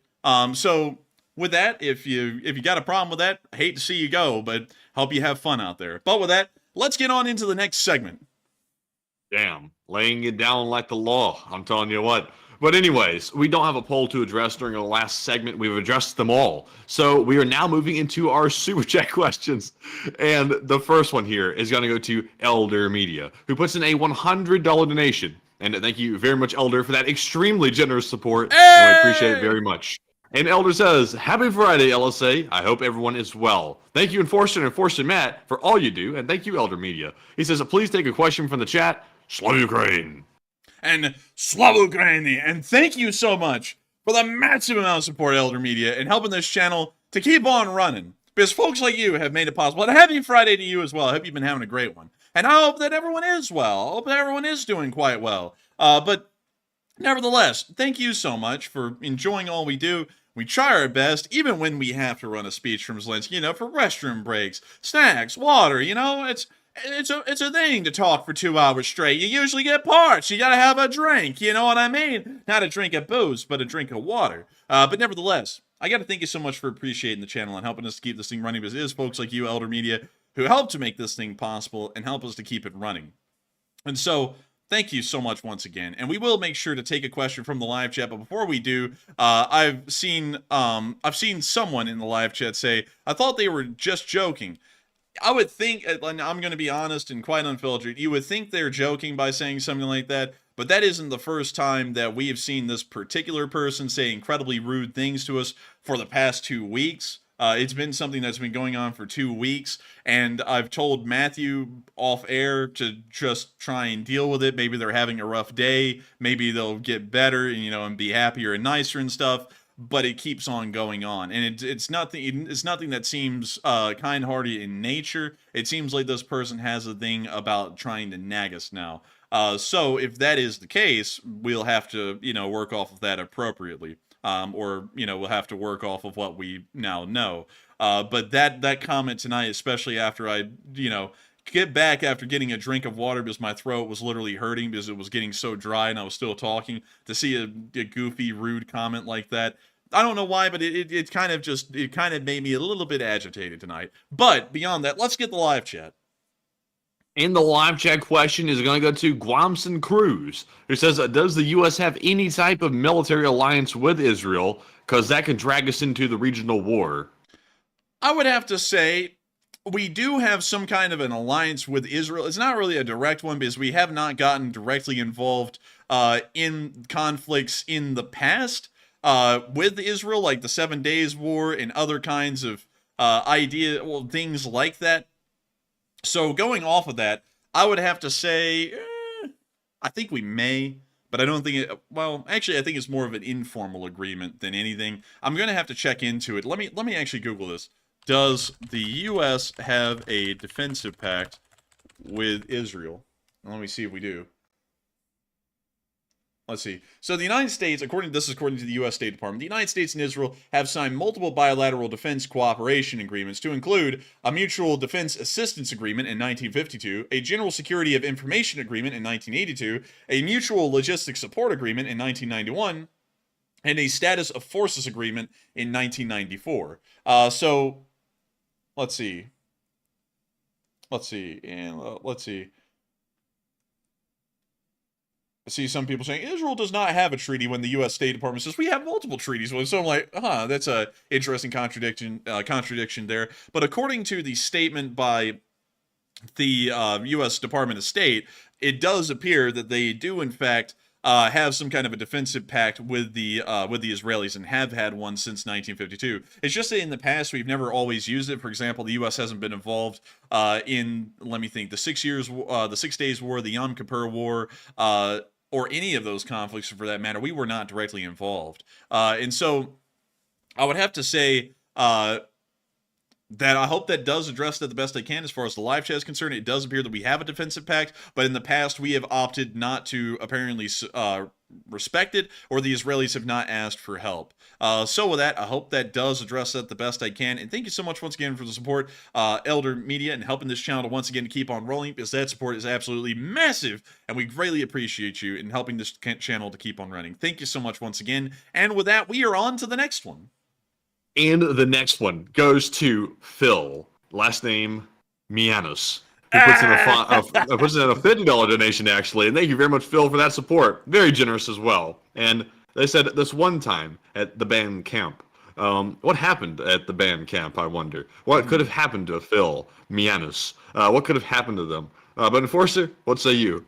I'm having a feeling that someone copped a feel, man. Look, I'm having, because they did what? The name this time of band, bad things happen at band camp, Matthew. I would know. Because remember, we had people in high school that told us about band camp, and it was like a freaking torture camp. Like the way they would make them do their thing, and not only that, what would happen after they got done. I was happy I was. They make them do what? Oh, nothing. But beyond that, make them do the what? Oh, nothing, Matthew, nothing at all. But still, thank you so much once again for the support and helping this channel to keep on running. Because it is folks like you who help to make this thing possible, Phil, and thank you so much once again for helping this channel to keep on running and throwing in some incredible support to help to make that possible. And so with that, we are on to the next one. And the next one goes to Private Lunchtime, who puts in a $35 donation. And man, I'm telling you what, it's lunchtime. And he says, here's something for a strong coffee and maybe a hot bowl of orc brew. Really? They said that? Wow. Man, that's cannibalism. Man, that is crazy. That is cannibalism. Private Lunchtime is hungry. Man, Private Lunchtime is starving. I would personally not drink orc brew. I have a feeling it would taste like decay. But beyond that, I do thank you so much for supporting the Coffee Fund and helping this channel to keep on rolling, and also being one of our viewers all the way from New Zealand. One hell of a place, out there in the middle of the Pacific on an island.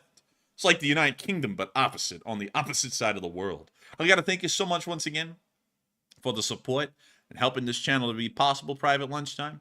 Because folks like you help us to be able to drink coffee before the stream, to keep going and keep hyper all the way up until the end of it, at around 12:30, usually these days again. And so with that, thank you so much once again. I hope that does address that fairly well. And thank you so much once again for greatly appreciating this channel, greatly enjoying it, and helping it to keep on running. And so with that, we're on to the next one, but thank you so much once again. All right, and the next one is going to go to That Mom, and that is That Mom, who puts in a $20 donation, and thank you very much for that support. She says, Good evening.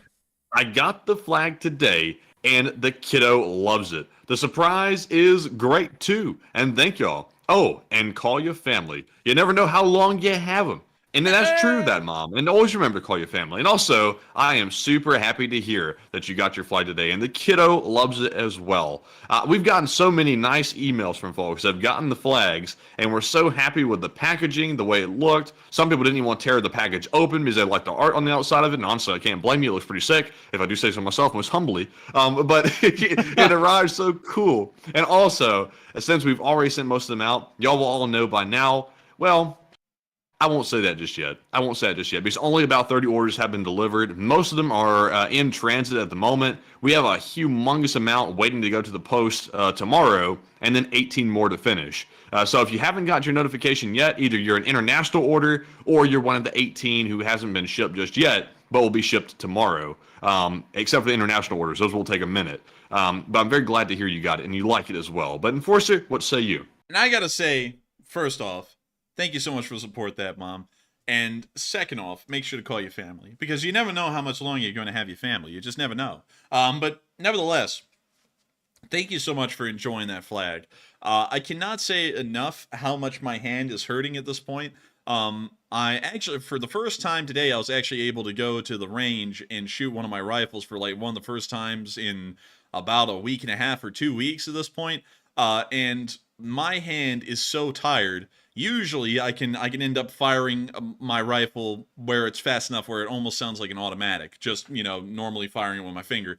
Today I could only pull off about 2 round bursts, and that was it. My finger was just too tired to do more. And it's because I've been signing those flags so much. We still have a few more to do for the domestic orders, but all of our domestic orders from inside the United States will be shipped out tomorrow. They will all be out by tomorrow in the mail and on their way to all of y'all. But I'm so happy to hear that you enjoy them, because we put so much effort into everything. I know on my end that I put a massive amount of effort into the signature, the autograph more so. The autograph took a lot of effort, and especially a unbelievable, like, I thought it would actually be a cinch when we started off this thing to put autographs on flags.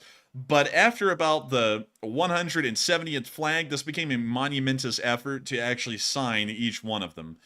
So I got to thank you so much for appreciating the flag. I'm so happy to hear that you enjoy it and absolutely love it.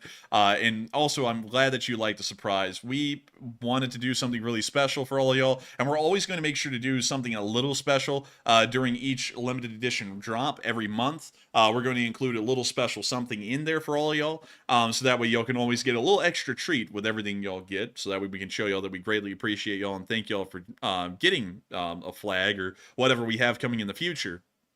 And I got to thank you so much for just enjoying. The packing was incredible. The little extra surprise was incredible. The website looked really good when we were running the limited edition run during LSA Day. The flag is incredible. The autograph is incredible. And I just got to say that it's absolutely incredible to know that you enjoyed every single part of it, and that the kid loves it too. And it's great to hear that your child loves it too. Hopefully, we will see these flags come back to us, at least in picture form, where we can see them flying high over many different parts of the United States and many different parts of the world as well. And so with that, thank you so much once again for the support and helping this channel to keep on running, because folks like you make it possible for us to not only run this stream, but to also do incredible things like making flags and even more. I don't think we've really worked yet, which it seems like we're really actually far overdue, Matthew, worked on making our second merch drop that's going to be coming out near to the latter part of this month, but we are going to start working on that incredibly soon, and then we're going to start working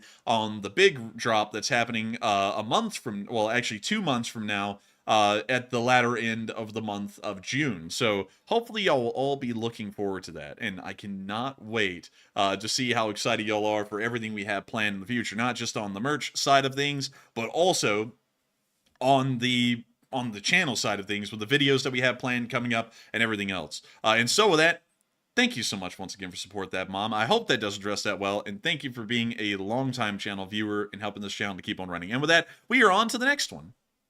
All right, and also I saw someone say, is the package sent USPS? And yes, the United States orders and also the international were sent by the USPS. And the package, if you order just one flag, it should fit in your mailbox if you don't have a very tiny mailbox. But if you order 2, it probably won't fit because it's really not bendable, because the 2 packages were pretty thick. Two group do not fit in the mailbox.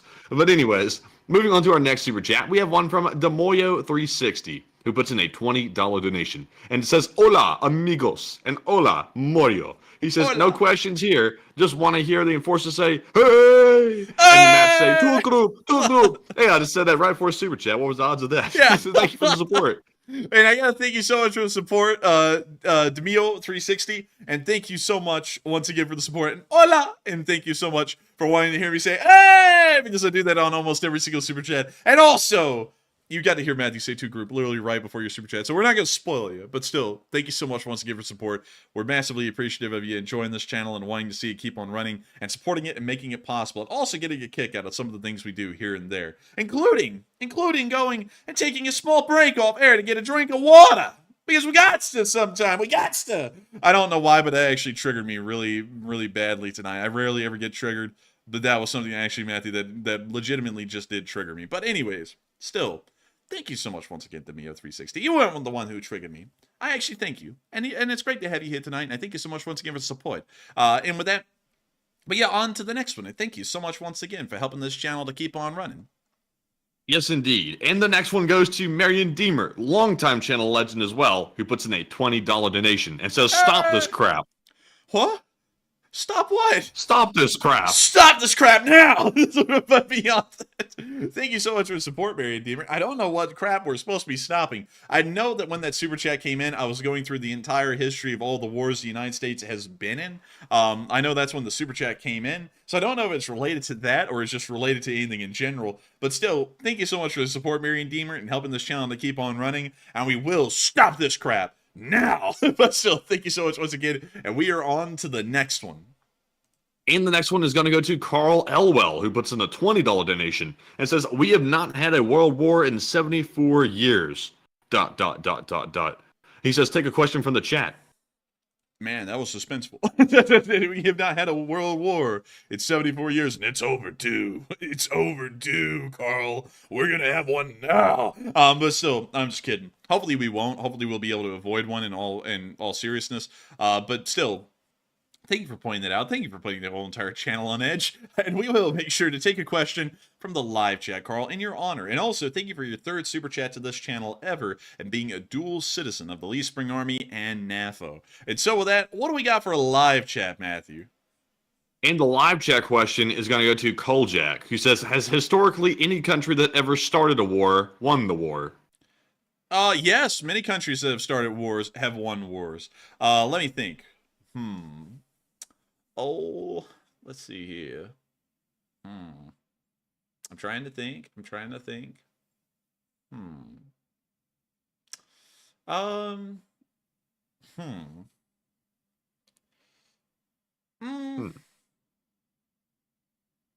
Huh. You know, for some reason, I'm actually hard pressed to think of a war that's been won. Let me think. Let me think a little bit more.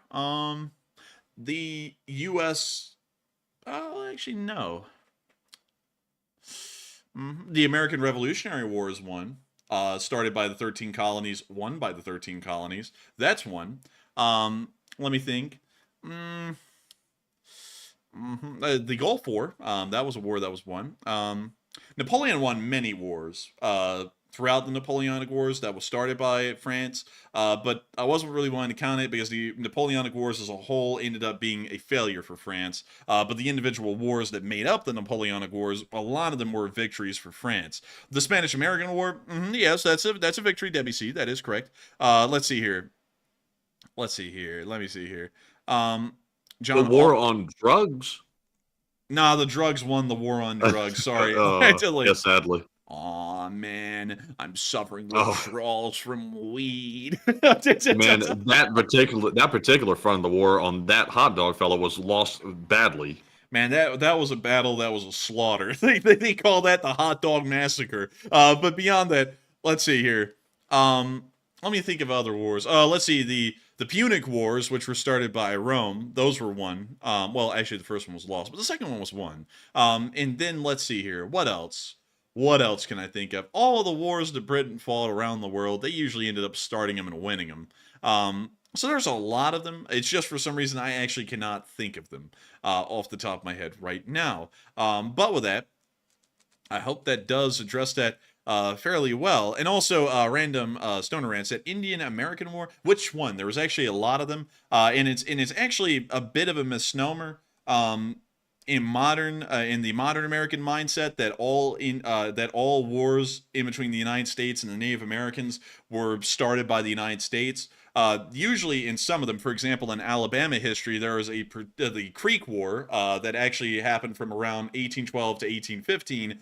Actually started because of a massacre that was conducted by the Creek Nation on 400 or so settlers that were inside of a fort called Fort Mims. The massacre was so bad that it kicked off the Creek War and pretty much for the large part, there's really no other way to look at it. The Creek Nation was the one to start that war, and then they lost it. Not all frontier wars and not all Native American wars were started by the U.S. government. Some of them end up being started by the Native Americans themselves. But the running trend in those wars is that the Native Americans never won a single one of them. So that's kind of the thing there, is that yes, they may have not started them all, but they did lose all of them. I don't think there was a single war the Native Americans ended up winning against the U.S. The United States federal government. I think there were a few that they ended up winning against, like, individual. Well, not even then, because that always still involved the federal government, and the federal government came in and they didn't play. But with that, Well, Andy L said in the live chat, he said the War of 1812. the War of 18, that's a good one, because the U.S. did start that war, but we didn't really win it, because the treaty again was more of a stalemate kind of a thing. But that is a good point, Andy L. We did start it. We didn't lose the war. That is perfect. We didn't lose the war. It ended up being a draw, which isn't exactly a defeat. It's just that we went to status quo antebellum. So yeah, that is a war that was started by a country and they didn't end up losing it. So yeah, you're actually right, Andy L. That's correct. And so with that, I hope we addressed that fairly well. And I gotta thank you so much once again for the support and asking such an interesting question. And so with that, thank you so much once again. I hope that does address that the best I can. And with that, we are on to the next one. All right, in our next super chat, this time is going to go to Duncan VR, who puts in a $21 donation. Thank you very much, Duncan, for that generous support as always. And he has the animal noises once again. Let's get it. He says, Bamuba, Baba, Moo. The new merch order, 40,000 Marmot hats, meow, to be signed by Andrew. Oink, oink. Oh, how many super chats have I sent so far? I'll be honest with you, Duncan, I have no idea. He says, Moo Moo, two group. I spat out my burger when Enforcer did piss talk. Oh my goodness. Oh my goodness. And I thank you so much for the support, thank you, VR, and throwing in the animal noises. And 40,000 Marmot hats to be signed by me. Oh my lord, dude, my hand would disintegrate. My wrist bones would fuse together. It would be carpal tunnel 100%. But I don't know how many super chats you sent so far. Sadly, I think it stops counting after like 20. I don't think it counts beyond that. So sadly, we have no idea. But also, two group,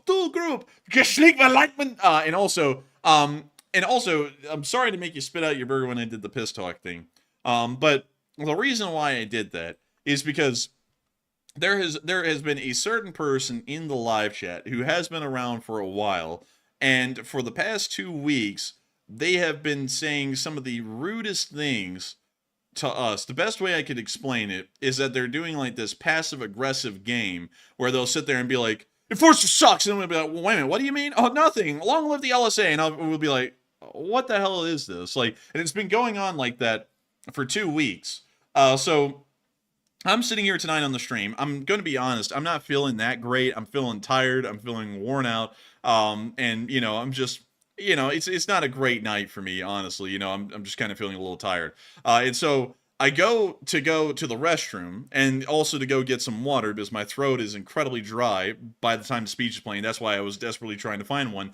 And as I come back and sit down, the first comment I see in the live chat is from the same person who's been passively aggressively going at us, and also trying to corral y'all to think that he's buddy in here. I see this guy just ripping us for doing what we've been doing for 2 years, and that annoyed me so much that I legitimately was trying to stay nice about it, but I was legitimately pissed about that being rude. Someone said ban him.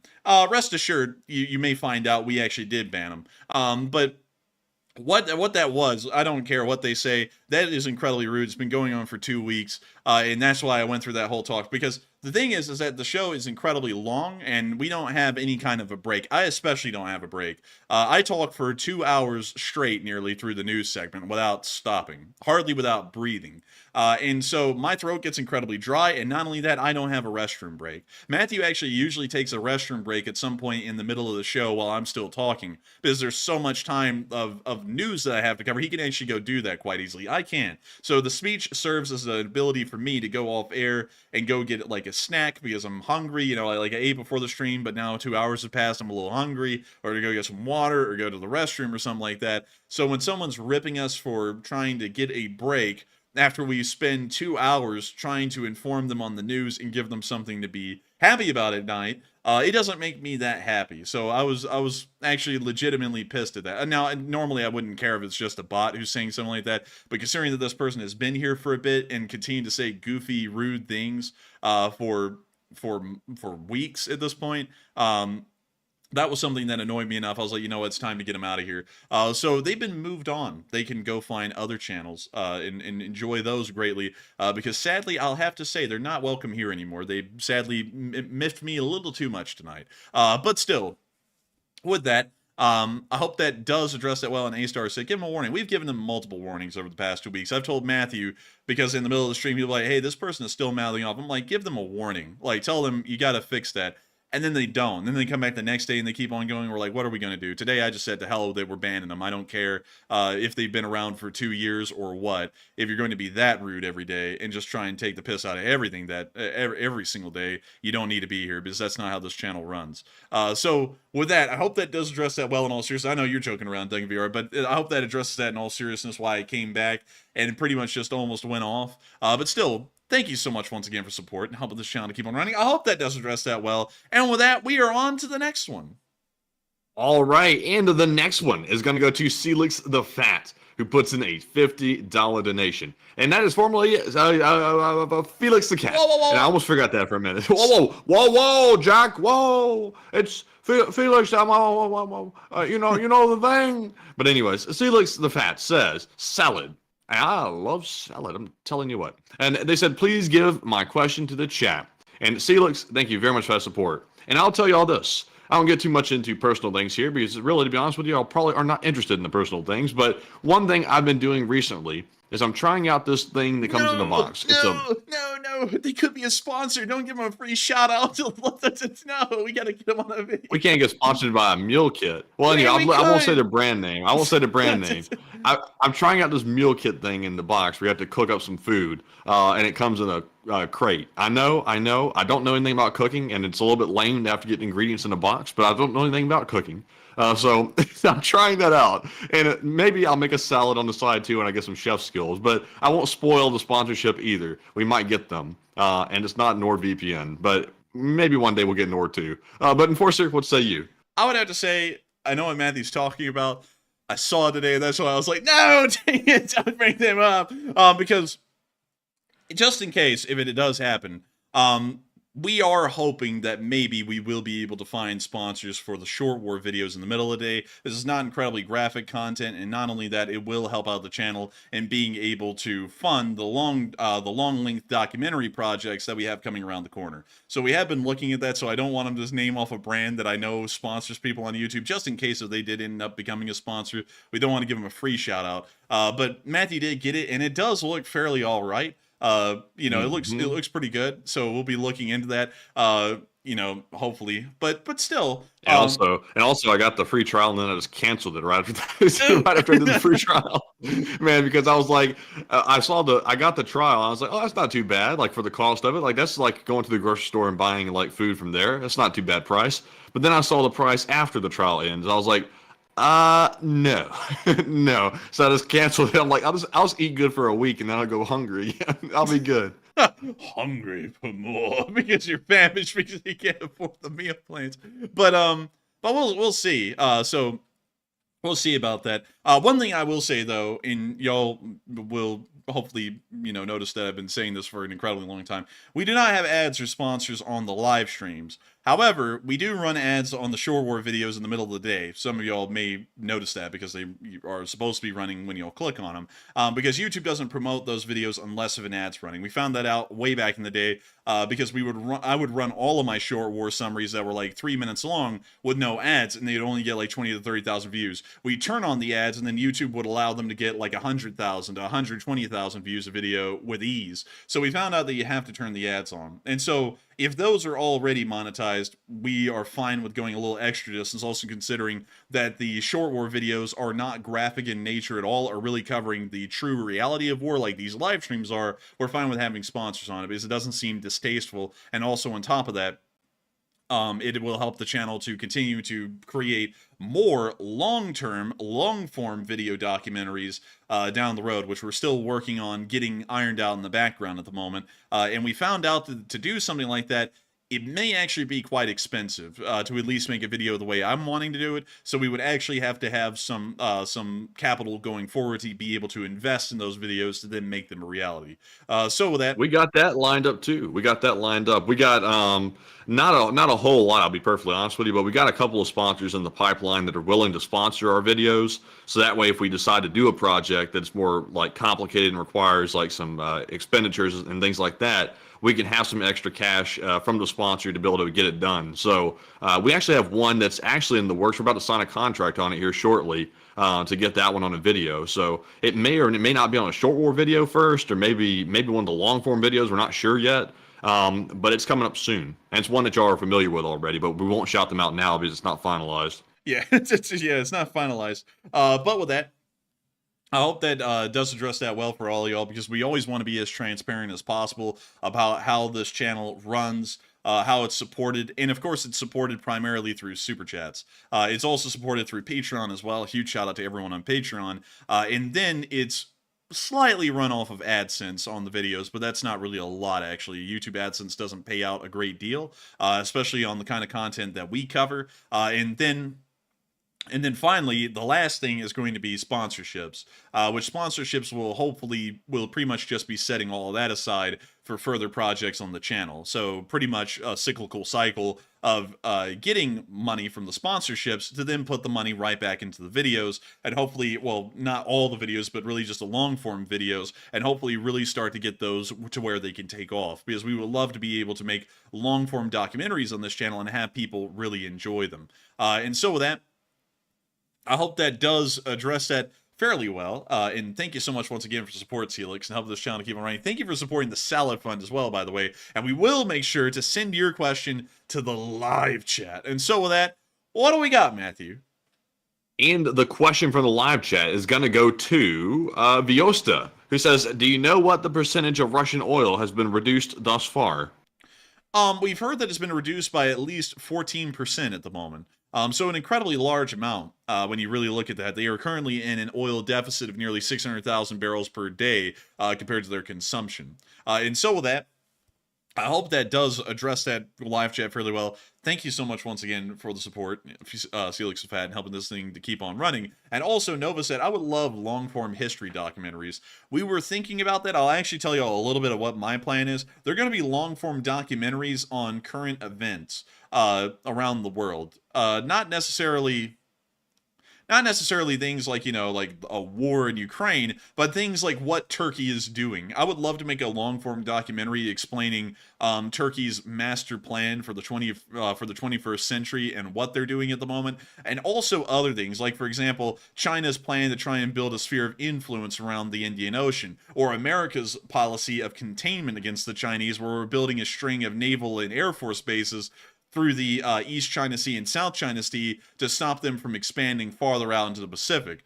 All kinds of things like that. I would love to make videos on that sort of stuff and cover. And I'd also love to make interesting videos about the United States itself. Like, for example, that cool rabbit hole that we went in last night about the cattle industry in the United States. I would love to make a documentary about like the secret powerhouse of the cattle industry or something along those lines, and really explain how big of an economic motivator that is here in the United States, or at least how much cash is actually made out of that part of the economy. I would love to do documentaries like that, and then also sprinkle in some history into those documentaries here and there. I don't want to do history entirely, because history, this is very cliche, but history is a living thing. History in itself is very cool to listen to, but I feel like you can apply history in the modern sense and really get a lot out of it, more so that way than just learning the history itself. And I would love to make a documentary that has a decent amount of historical notes in it, but also touches a lot on modern day things that affect the world right now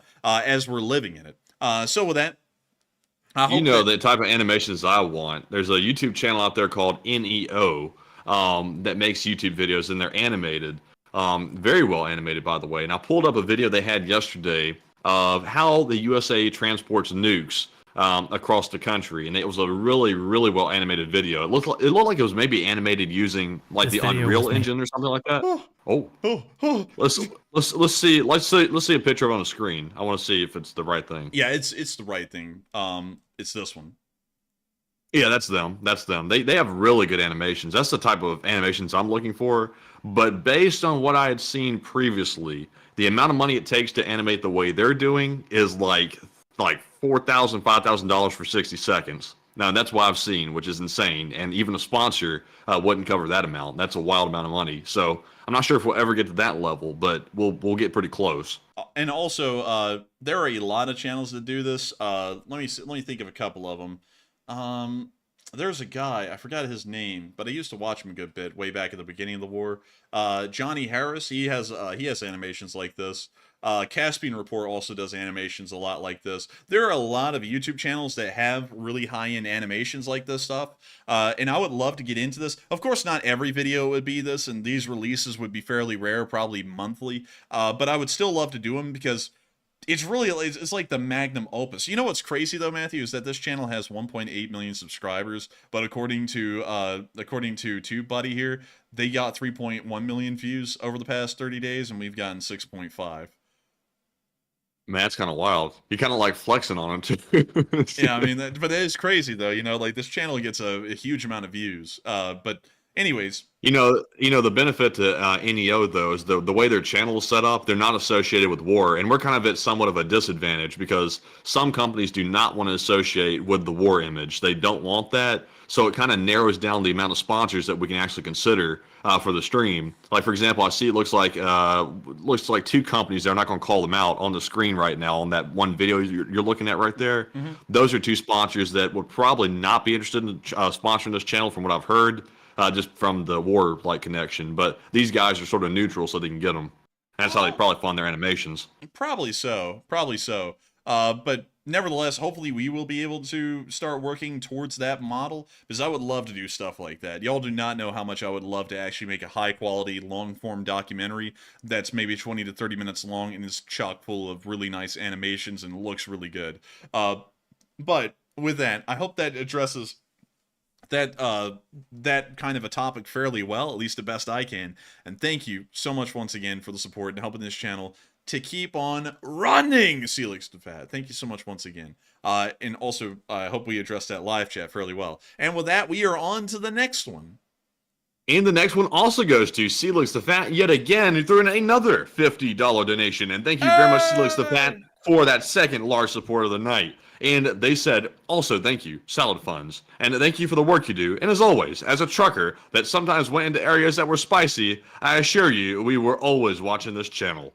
And thank you so much for the support, Celix the Fat. And thank you for really liking that Salad Fund. I would love the Salad Fund. And thank you so much for once again enjoying the work we do. We try our best to make sure that we work as hard as we possibly can to keep this channel running, keep it rolling, and make this thing possible. And if it wasn't for folks like you supporting us along the way, we wouldn't have been able to make this possible. And also, I gotta say, thank you so much for watching us all the way, even when you went into places that were spicy, because we greatly appreciate that you enjoy the channel so much that you can't miss it for the world. And so, thank you so much once again, Celix the Fat, and helping this channel to keep on running.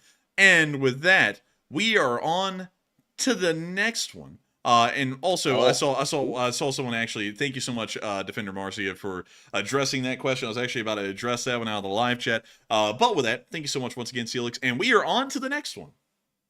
All right, and also I see TS here. TS had brought up a pretty interesting idea. He said, "What about military recruiters sponsoring the stream?" And I don't think they do that, to be perfectly honest with you. I don't think the U.S. military generally does that. I've seen one YouTube channel on YouTube. I won't say them, as I don't know for certain, but they make videos about military equipment, like the U.S. Air Force, the Navy, and things like that, and they're allowed access into all these sensitive places, which a normal YouTuber would not be allowed into, and they always give a positive spin to the military, no matter what they're talking about or looking at.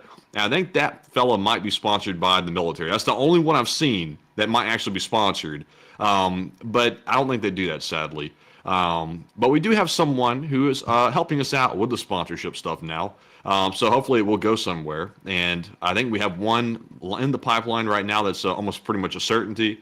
but there will be more coming after that. So hopefully we get those animated videos. And I'm looking forward to the animated ones as well, no matter what the topic is, because that's been something that me and the Force have wanted for some time, is to get around to doing those high quality animated videos, which are quite expensive and also quite time consuming. It's hard to find really good animators for a good price, as the Enforcer has found out, I think. Yeah, and also another thing is that another option we could do is I could actually spend some money to try and go to like Adobe After Effects classes and actually learn how to use Adobe After Effects, meaning that we could do the stuff in-house. But the problem with that is that those classes are actually college level, which means that I kind of missed my chance because I didn't take a class like that at UAB. And also it would be pretty meticulous work. I'd be working on that pretty much all day, every day, and then I wouldn't be able to do other things like the short war videos we're already doing. So we really would actually have to kind of contract out the animating work to animators who could actually do that stuff. But we're going to try and figure out something because I want that done. And honestly, I think the best thing to do would probably be to try and get myself into a class where I could learn how Adobe After Effects works and actually use the program ourselves. So that way we're self-sufficient. And that would probably be a lot better of a way to go about it. And that also would greatly cut down the actual amount of costs overall that we would put into making these videos. It would be a lot more, it would be cheaper and therefore a lot more efficient on our end. So that way we could actually pump these out and not be breaking the bank every month to make a single video like that. And then have to make about 60 other videos to really just financially support the single one. But with that, I hope that does address that fairly well. And also I see Philip Fix, he's like, you don't need animations. And I'm like, yeah, well, I mean, you know, we do have our character in our soul, but I would love to add some animations in, because wouldn't y'all like to see a little bit of dramatic flair on the screen while we're talking? I would, me personally, I would love to see that. But with that, I hope that does address that fairly well. And thank you so much once again for the support, Celix, and helping this channel to keep on running. And I hope we were able to address the whole YouTube long-form documentary thing fairly well again. And with that, we are on to the next one. And the next one goes to Panama Floyd, who puts in a $20 donation. He says, next rabbit hole, Nikes were originally Sam's. And to check out the museum at SF-88, IRGC, only a Nike missile base, that's not just ruins, and they were originally designed to shoot down Soviet bombers instead of the ICBMs. Yes, you're actually correct. Yes. And this is something that may be really cool for people to know. Did y'all know that the Nike surface-to-air missile actually was normally armed? It was the normal armament of a small nuclear warhead at the tip of the missile. Did you know that, Matthew? I actually didn't. Yes. It's actually a really interesting thing, because back in the day when this missile was put into service, the missile guidance systems weren't as well honed as they are now. And so it was really hard to hit a pinpoint target. So the U.S. Army decided, well, screw it. If we can't hit a pinpoint target with this thing, just put a small nuclear bomb in it. So that way when it blows up near the target, it literally evaporates the target anyways. So that was the idea behind the missile. These things were put into service really early on. I'll tell y'all when. It was put into service in 1948. So this is literally like the beginning of surface-to-air missile technology as far as anyone's really concerned. You know, we're not counting the Germans, because the Germans hardly did it, and it was very, very primitive. But that was the plan. That was the idea at the time of how to use these missiles. And so they're pretty cool. And I would have to say that it's just incredibly neat. Let me make sure to actually get to your super chat and read it a little bit more, because I got to make sure that I'm staying on track here and addressing it. Let's see, Nike's. Let's see. Check out the museum at SF-88. Oh. What? Sorry, I about just flipped out of my chair. The lock on the chair wasn't like activated down, so I flipped out the back of it, but I'm good. Oh! Man, I went back so hard, I felt that air go out of my chest. I felt like somebody punched me in the... I thought I was going down just then. Man down! Man down! Man, I was sitting there just talking, and then I heard, oh! I was like, what the hell? I was like, are you getting shot? Dude, I thought the mob was taking a hit out on us. So I was like, what the hell's going on over there? But let's go to SF-88. Oh my Lord. Oh my goodness, dude, that was Man, somebody took the lock off my chair. Somebody must have sat in my chair or something today. Because the lock was totally off. It like nearly like flips. It almost went like flat, like a bed or something. Like it nearly went straight on back. I was about to like fall back and bust my head on the cabinet behind me. Man, someone said, "Hey, Tony, break this guy's back." And then they unlocked your chair so that you get your back broken. Damn, Damn, trying to kill me. Man, anyways, here is the SF-88 Nike missile site right outside of San Francisco. So this is over here. Pretty cool. So let's check it out. So there's the Nike missile. We got this fella hitting the nene. And we also have the missile site right here. Pretty cool to see. We also have more Nike missiles in here. This one looks to be a little old, like all of them are. We can also see this one here that has been set up, ready to fire. Pretty cool. We can also see, what else? Oh, look, the actual guidance system. Whoa, 4,000 volts undercover. Jeez, man, that's a lot of voltage. Actually, Matthew's undercover, so it usually goes under the disguise of 2,000 volts. Also, they had to put a sign that says, "Please do not touch." It's like, what bozos are going to walk up and they see a huge danger, 4,000 volt sign? Let's touch it. Please don't. Please don't. Please don't. Please clap. What? Please clap. Please clap. Dude, that was so sad, man, when that happened. And, you No know, blah, one's blah, blah. clapping. No one's clapping. But let's see here. What else do we have in this museum? Oh, we actually have a cutaway of how the missile worked. That's really cool. That's pretty neat. And let's see. What else do we have? Oh, we got this old, dilapidated recovery truck. Nice. I like the door almost off its hinges. Very nice. Look, there's the Nike missile right there. Right there. And then we see it all the way up here, elevated above the platform. Pretty cool, actually. This is really cool to look at. I can look at this for hours. Days even. Days even. But I gotta say, thank you so much for sharing this with us. I didn't know a place like this even existed. And yes, it is an incredibly cool weapon. And let me quickly read this to y'all. So let me make sure, just so that way I can back this up. It was normally armed with a W-31 nuclear warhead, but could also be fitted with a conventional warhead for export use. Its warhead also allowed it to be used as a secondary surface-to-surface role, and the system also demonstrated its ability to hit short-range missiles in flight. And so, pretty cool. And I think it's actually whack. You know, it's whack to think that there was a time in our defensive doctrine where we said we're going to blow up the nuclear bombers with the nuclear missiles. That is a pretty wild thing to think about, but that's what the early era of the Cold War looked like. It was absolutely the Wild West of nuclear technology. Anything goes in that time. So, pretty cool. And I got to thank you so much for the support and helping this channel to keep on running. And it is folks like you, Panama Floyd, who helped to make this channel possible and also help me to say, on a nightly basis, two chairs, two chairs. And so with that, we are on to the next one. But thank you so much once again. All right, and our next super chat is going to go to Chris Chaturis, Fight the Good Fight, who put in a $15 donation. He says, just because I enjoy getting the latest from Ukraine from the coolest two brothers. He says, it doesn't mean I have to agree with everything. Stay frosty. Much love. Slav Ukraine. Been here for a while, just to be clear. LSA. Hey, thank you so much for the support, Chris Chaturis. And thank you for helping this channel to keep on running. And thank you for being one of our Canadian Lee Spring Army members. I got to thank you so much for enjoying this channel. You might not agree with us on everything. That's okay. That's okay. You don't have to agree. You just have to be polite about disagreeing. That's all we have to say. You know what I mean? But still, beyond that, I got to thank you so much once again for your support to this channel and helping us to keep this thing running. And thank you for calling us cool. Because honestly, I think I'm not cool. I think I'm just kind of me. That's not cool. But still, beyond that, we're greatly appreciative of your support, Chris Chaturis, and helping this channel to keep on running. Because you do get good news here. I hope you do, at least. And thank you so much once again for the kind words. And you stay frosty, and much love. And of course, Slava Ukraini, and long live the Lee Spring Army. The Lee Spring Army will never die. And with that, we are on to the next one. And we have yet another super chat from Celix the Fat, who put in a €50 donation once again. Thank you very much, Celix the Fat. And they said, here, more salad. And it should buy a truckload of salad. Also, 3-day war turns into 3-year war. And from the day I've always believed your prediction, then remember them old days. And Celix the Fat is reminiscent. They said, to this day, my family, when I go there, stays tuned to you.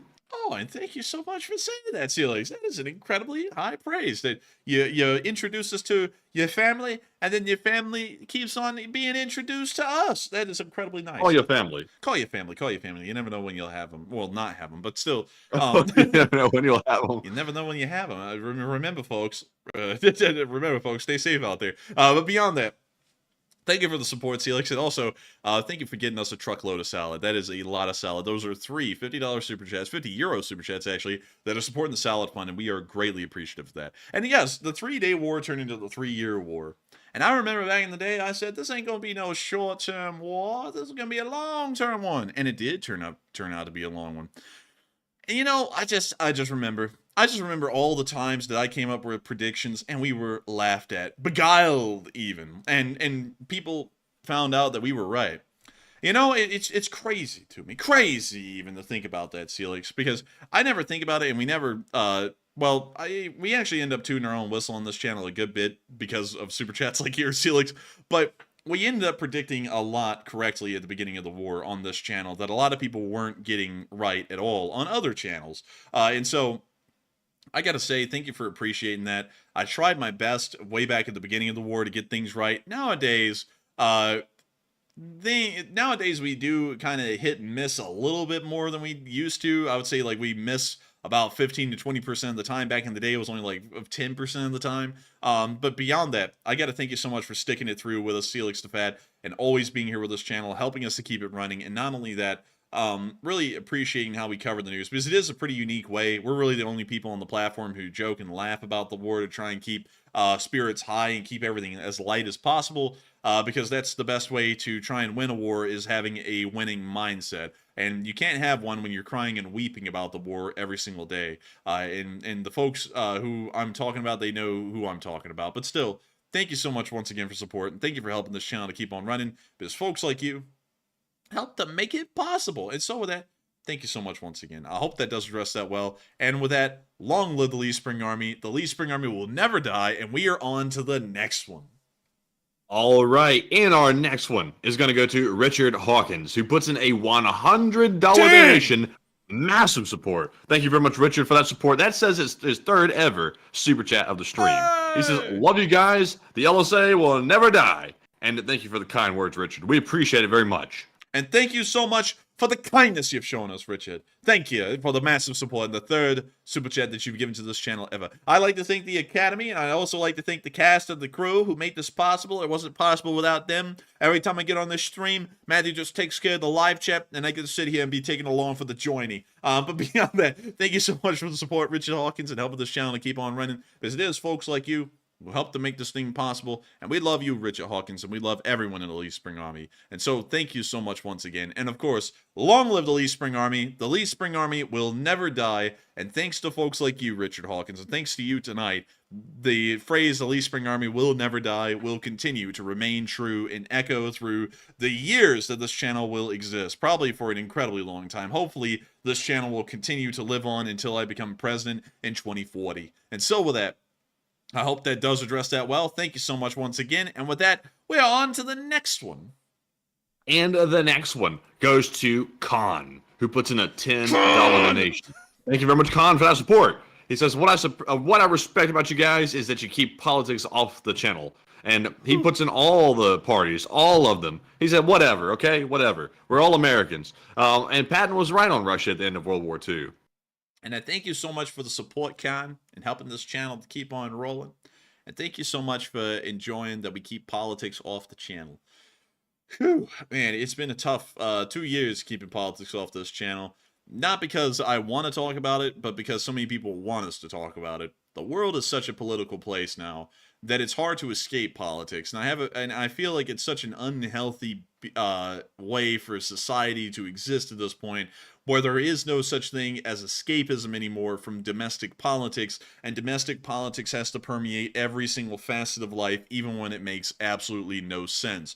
If I wanted to live in North Korea, I would have been born there. And fortunately, I didn't choose to be born there. I chose to be born in America. You get to choose where you're born, folks. Remember that. I'm just kidding, by the way. You don't. But beyond that, however, I'll say this, because a lot of people don't get it. A lot of people say, unfortunately, you want to be president in 2040, but at the same time, you don't want to talk about politics and you don't really like politics much. That seems like a contradiction. Well, the reason why I want to get involved in politics is because I don't like the way politics is. And whenever you don't like something, it's best to actually go and do the thing you don't like, because you can actually end up changing it into something you do like. That's a big mindset that I always have. If I don't like the way news is being covered, I make a news channel. Look what we did right here. If I don't like the way politics is being run, I'll get into politics. If I don't like the way, the police are, I'll try and become a cop. Sadly, I can't do everything, so I can't do that. If you don't like something, the best thing to do is to go and be the change you want to see in the world. That was a very common phrase back in the day. One that you don't really hear a lot anymore. Now the common phrase is if you don't like something, just hate it and then never do anything to try and change it, and then hate it even more as it turns into it turns into something even worse than what you originally didn't like. That's what a lot of people think these days, and that's one thing I strongly disagree with, and that's why I would want to become president in 2040, so that way I could hopefully try and morph the political sphere back into something that I would be fine and happy with talking about in normal idle conversation, without being scared that a mob is going to end up starting a fire in the live chat and killing the other side and ending up dominating for the rest of the time this channel existed. That's really the reason why I want to get into politics. I absolutely cannot stand people who want to get into politics because they love party A or party B. Those are the people that honestly are wrong with the political sphere in the modern day. There shouldn't be such a thing as party allegiance or party loyalty in this country. That's something that exists for totalitarian states like the Russian Federation, China, and North Korea. In this country, the actual obligation and the actual loyalty should exist to the constituents, the people of your state, the people of your region, or if you're the president, the people of your nation. That's where your true loyalty lies. It doesn't matter if you go to one national convention or the other. That's just absolute bull. That's absolute bull hockey, and just further dividing this country in a way that doesn't need to be divided. Everyone ought to understand. Yeah, Never heard that one. The Bulls playing hockey. Yeah, bull hockey, I'm telling you. But this country really needs to be a place where people understand that the folks living next door to you may not necessarily agree to you, but they're the best thing you got in this world. There are no other people out there who even give at all a damn about you outside of the United States or outside of the countries you all live in around the world, the United Kingdom, Germany, France. You always have to understand that your neighbors are the ones who, in the end, are actually going to look out for you more than any other country would anywhere in the world. To us in America, the British are just a group of people out there in the middle of nowhere. They may be our allies, but to the normal American, they don't know anything about you. And so, but your next door neighbor knows plenty about you, and your countrymen, even from the other side of the nation, know plenty more about you than an American ever would. And that's something to always remember going forward. And I got to thank you so much once again, Khan, for supporting the channel and helping this thing to keep on running, and really respecting my wish to keep politics out of it, because I'm not a big fan of politics at all, especially with the way it's gone. But with that, I hope that does address that well. Thank you so much once again for support. I see a lot of people saying it's bull pucky, not bull hockey. I thought it was bull hockey. Pucky. Bull pucky. But anyways, Bulls playing hockey, man. I would like to see that. man, You know, isn't there a hockey team called the Bulls? something like that. Or is that a basketball team? That's a mm, curling. Wait a minute. I don't know what the hell that is. I don't know. I don't know. But still, thank you so much for the support, Con, and helping this channel to keep on running. Folks like you make it possible. And just thank you greatly once again for helping this channel to keep on running and supporting it. Because I can't say this enough. If it wasn't for folks like you, Con, we wouldn't be able to help to keep this channel possible. And also, Patton was probably right at the end of World War II. And with that, we are on to the next one. And also, by the way, I'm not keeping up with all this stuff, so I don't know. But why is everybody talking about this eclipse that's coming up? Like, someone said, is anyone in the path of it? And someone said, what are y'all going to do when it hits? Like, what's going to happen when it hits, man? Like, is this something I should be concerned about? Like, what's going to happen? Like, seriously. Man, we're going to get fried like omelets. What's happening is Man, this is like the Alaskan bullworm or something. Like, watch out, it's coming your way. what is going to be happening tomorrow? Well, actually, I don't think it's tomorrow. I think it's in a few days. The moon is going to block out the sun pretty much where we are right now and in the middle of the day. So there's going to be an eclipse. So it'll look like it's night outside, although it's day. So Wait a minute, didn't that happen before when we were living in Montgomery? Like, we went outside and stuff, and nothing happened. It was just like a normal day. Yeah, but this time we're like here in where we are right now in Birmingham. It is actually going to be almost a total eclipse. Like only, I think, 8% of the sun is going to be unblocked by the moon. So it's going to be pretty cool. That's pretty good. But is there something I should be worried about? Like, or is it just like a sunlight thing? It's just a sunlight thing. Like what the hell, man? It's it's a celestial thing. It's not going to affect us at all. It's just things moving around in space. But with that, Oh, that's good. yeah, it's fine. It's great. But with that, I hope that does address that fairly well. And with that, we're on to the next one. And the next one is going to go to Blue Flam 777 LSA, who puts in a 10. He says, we'll see. You can read it. I checked it. It's He good. says, I picked up a hitchhiker last night, he asked, how do you know I'm not a serial killer? I said, the chances of 2 serial killers in one car is astronomical. LSA rocks. Question to the chat. I'll see myself out. Oh, I didn't get it. I was well, struggling. So the guy gets in the car. He says, "How do you know I'm not a serial killer?" And so Blue Flame says the chances of 2 serial killers in one car is astronomical, meaning that the driver is the serial killer. I mean, couldn't that be possible, though? Okay, so there's 2 people in the car, Matthew. The driver and the hitchhiker who just got in the car. All right, so the statement is saying that there couldn't be 2 serial killers in the car. That means that the driver of the car is the serial killer. Oh, I got him now. That's a good one, Blue Flame. That went straight over my head. My poor old tired brain. My poor old tired head. Oh, my aching bones, but still. I'm straight over it. Thank you so much for the support, though, Blue Flame. I got the joke, and I appreciate it. A good dad joke. Always got to love a good dad joke. And thank you so much once again, and we will make sure to get a question to the chat. So what do we got, Matthew? And the question to the chat, someone said, oh, you got it. I did. But anyways, the question to the chat goes to Aaron Shu, who says, did you hear a town in Russia had a radiation leak from somewhere? And I did. I didn't. Could you tell us more about it, Matthew? So let me scroll down to it on Twitter, because I really didn't memorize it that good. I only saw the headline. I was like, that sounds interesting, but whatever. Let's see. Let me go back. It must have been a big deal. Insider paper on Twitter said Russia declares state of emergency after a radiation leak detected in Khabarovsk. So let's see here what the article said. Let's see what was going on. A radiation leak discovered on Friday. No injuries reported. It says a radiation leak. A mystery radiation source was removed and placed in a protective container and then transported to a radioactive waste storage facility. So in other words, the Russians got radiated, and some guys are going to probably croak because they don't do anything safely. That's all we really know about it at the moment. Well, with that, I hope that does address that live chat well. And thank you so much, Blue Flame 777, for sponsoring that live chat. And with that, we're on to the next one.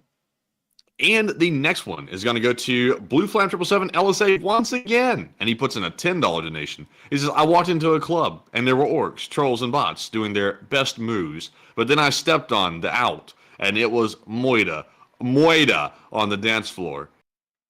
Screw the bots and trolls. Slav Ukraine, LSA. Question to the chat. That went over your head. Yeah, I think it's the outlet. I think that's what it meant. But beyond that, thank you so much for the support, Blue Flame 777. Screw the bots and the trolls. We out here doing our own thing. We out here doing our business. And I gotta thank you so much once again for the support, helping this channel to keep on running. And I thank you for helping this channel to be possible. Before we send that question to the chat, Matthew, I actually have to send you something over Discord. And I'm going to show it to all the folks here on air. So let me see here. We got the ongoing call with the Matthew. Let's see here. Whoa. You know, I was about to say the whole thing. I had to catch myself. I was like, "Wow, Jack! Wow!" But anyways, let me go pop up our Discord what's here. That? What? Oh, is that? Oh, you sent me a picture? Yeah, I sent you a picture. Oh. It's of the YouTube plaque, Matthew. Goodness gracious! I something clicked and blinked on the screen. I was like, "What the hell's going on, man?" But anyways. Flicking over here, I took this picture today because we were still signing flags and folding them and everything. And I had the YouTube plaque around, so I actually put the YouTube plaque onto all the flags that were on the floor drying, and I took this picture. Pick goes hard. Feel free to screenshot. It looks sick. You've already seen it, Matthew, so I know that you're like, oh yeah, man, pick goes hard. But that was a really cool looking picture. I'm not gonna lie, that looks sick. That does look sick. I'm not going to lie. I can't wait till mine gets here. It's going to be another week. But, man, I want to hang mine on the wall so bad. I'm telling you what.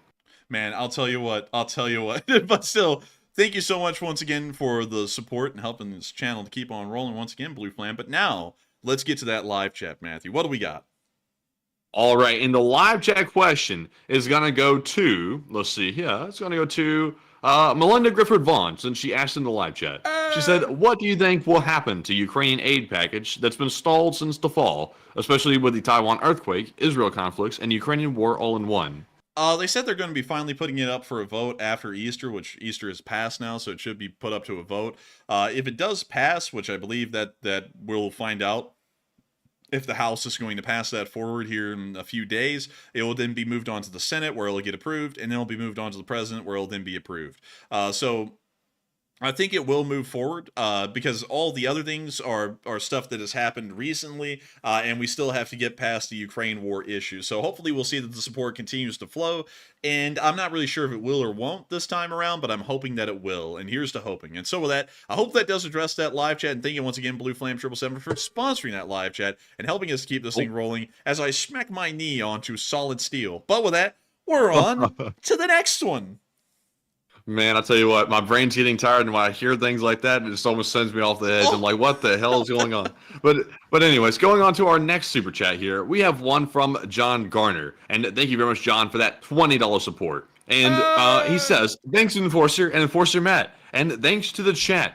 And big thanks to the chat, by the way. The chat keeps us on track a lot of the times. The viewers are keeping our brains on track. And also, thank you very much, John. And Enforcer, what say you?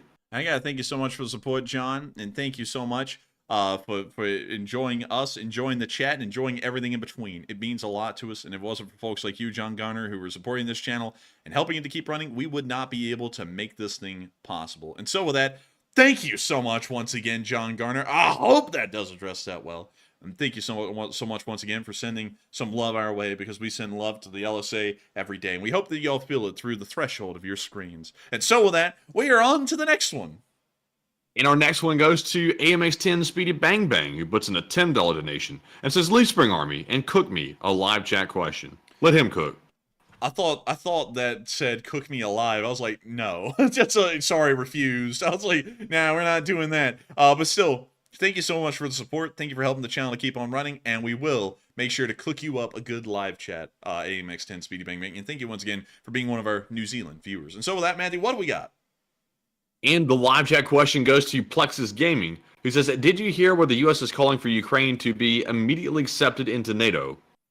I have not heard that. I heard Secretary Anthony Blinken talk about trying to bring in Ukraine as soon as possible, but I didn't hear it immediately as in right now. So I hope that does address that fairly well. I don't think it's an immediate thing, but I think it's as soon as physically possible, which means the war ends, then we bring Ukraine in. And so with that, I hope that does address that fairly well. Thank you so much once again for sponsoring that live chat. And with that, we are on to the next one. And our next one goes to Badger Bro, who puts in a $10 donation. It says, Enforcer, what do you think is the real reason Russia invaded Ukraine, and why at that time when weather was in the favor of the defense? So, the reason why, it's actually a very straightforward reason. Ukraine was working on a path to NATO membership at that moment and was starting to submit the application to join NATO right then and there. If the Russians did not act at that time, that would have been considered by NATO, and Ukraine probably would have been accepted in as a NATO member, meaning that Russia would have lost its window to actually start a war with Ukraine, because once Ukraine would have become a NATO member, they would be given the protections that every other NATO member would have. The Russians are wanting to create a neo-Russian empire of a sort in Eastern Europe, and so if NATO continues to expand onto Russia's current borders, that will never be possible. So it was either now or never at that point, and that's why they decided to push forward and invade Ukraine. Is because it was because Ukraine was trying to join NATO. Some people go, well, why in the world did we just tell Ukraine not to join NATO? Well, that's because we're trying to build our sphere, as we always are, because that's what spheres do, is that you continuously build your sphere of influence to be larger and larger. So it would make no sense to say, oh, we're scared of Russia, don't join. Because Russia is our adversary in the region, so we naturally want people to join us against them. And then the Russians decided that their main play would be to fight them before they could join us. It was a bad move still, just 2 years later, over 2 years later, they're still there, and they're still not making any progress. But that's the reason why. But that ties entirely into Russian-Ukrainian history from 1991 to the present day, and how their relationship has been straining as the years have started to pass farther and farther through time. And it's a really in-depth thing, but that's the best way I can explain it, is that they were trying to take over Ukraine before they could join NATO, so that way they could reabsorb them back into Russia or bring them back into the Russian sphere permanently. That was their plan. And so with that, I hope that does address that well, and thank you so much once again for sponsoring that live chat and helping this channel to keep on running. And with that, we are on to the next one. And the next one goes to Nanya Business, okay, who puts in a $10 donation. And thank you very much for that support. And they said, Ukraine has gained the ability to strike back deep within Russia, and historically speaking, has an invader been harmed at home by the ones they are invading? Yes, so many times. The Germans, let's see here. Yeah, the Germans. Just like that's all I can think of right now. The Germans in World War I and World War II invaded other people and ended up getting hurt each time. So yes, I can't think of one historical instance there. I'm sure the live chat will be able to think of many, but for some reason my historical brain is not working in that capacity tonight. But still, thank you so much once again for the support and helping this channel to keep on running, because it is folks like you that help to make this thing possible. And so, thank you so much once again. And I hope I was able to answer that question fairly well. And with that, we are on to the next one. And this one is going to go to the Notorious GRG, who puts in a $10 donation. And thank you very much, Notorious, for that support. He says, I got my flag, and it's flying. I absolutely love it. And thank you both for your hard work and dedication. I've been here since the first two Andrew moderators, and I've never left. And please take a question from the chat. And Notorious, I am glad to hear you like that flag. I am so happy that we have most of them sent out, and tomorrow the last batch will go out for the U.S. orders, that is. International, another story. But Enforcer, what say you? And Matthew, did you see Notorious GRG's profile picture? I haven't. It's actually a picture of his flag. Let me see here. Hold on. Like, you see the signature at the very bottom of it if you look really closely. Hey! Hey! Look at that! I love that. That is so cool. I had to wait for Matthew to see it. But still, I love to hear that it's flying. I'm glad to hear that you got it. And thank you so much for enjoying the hard work that we both put into getting that thing out. It was a lot of hard work on both of our ends. My hand is really feeling it at this point. And I gotta say, thank you so much for being here forever. I gotta say, it's incredible to know that you've been here for 2 years. And you throwing in that fact, Notorious GRG, it does show that you've been here for an incredibly long amount of time. There are people, there was actually someone in the live chat earlier, I just don't contradict people who do this kind of stuff though.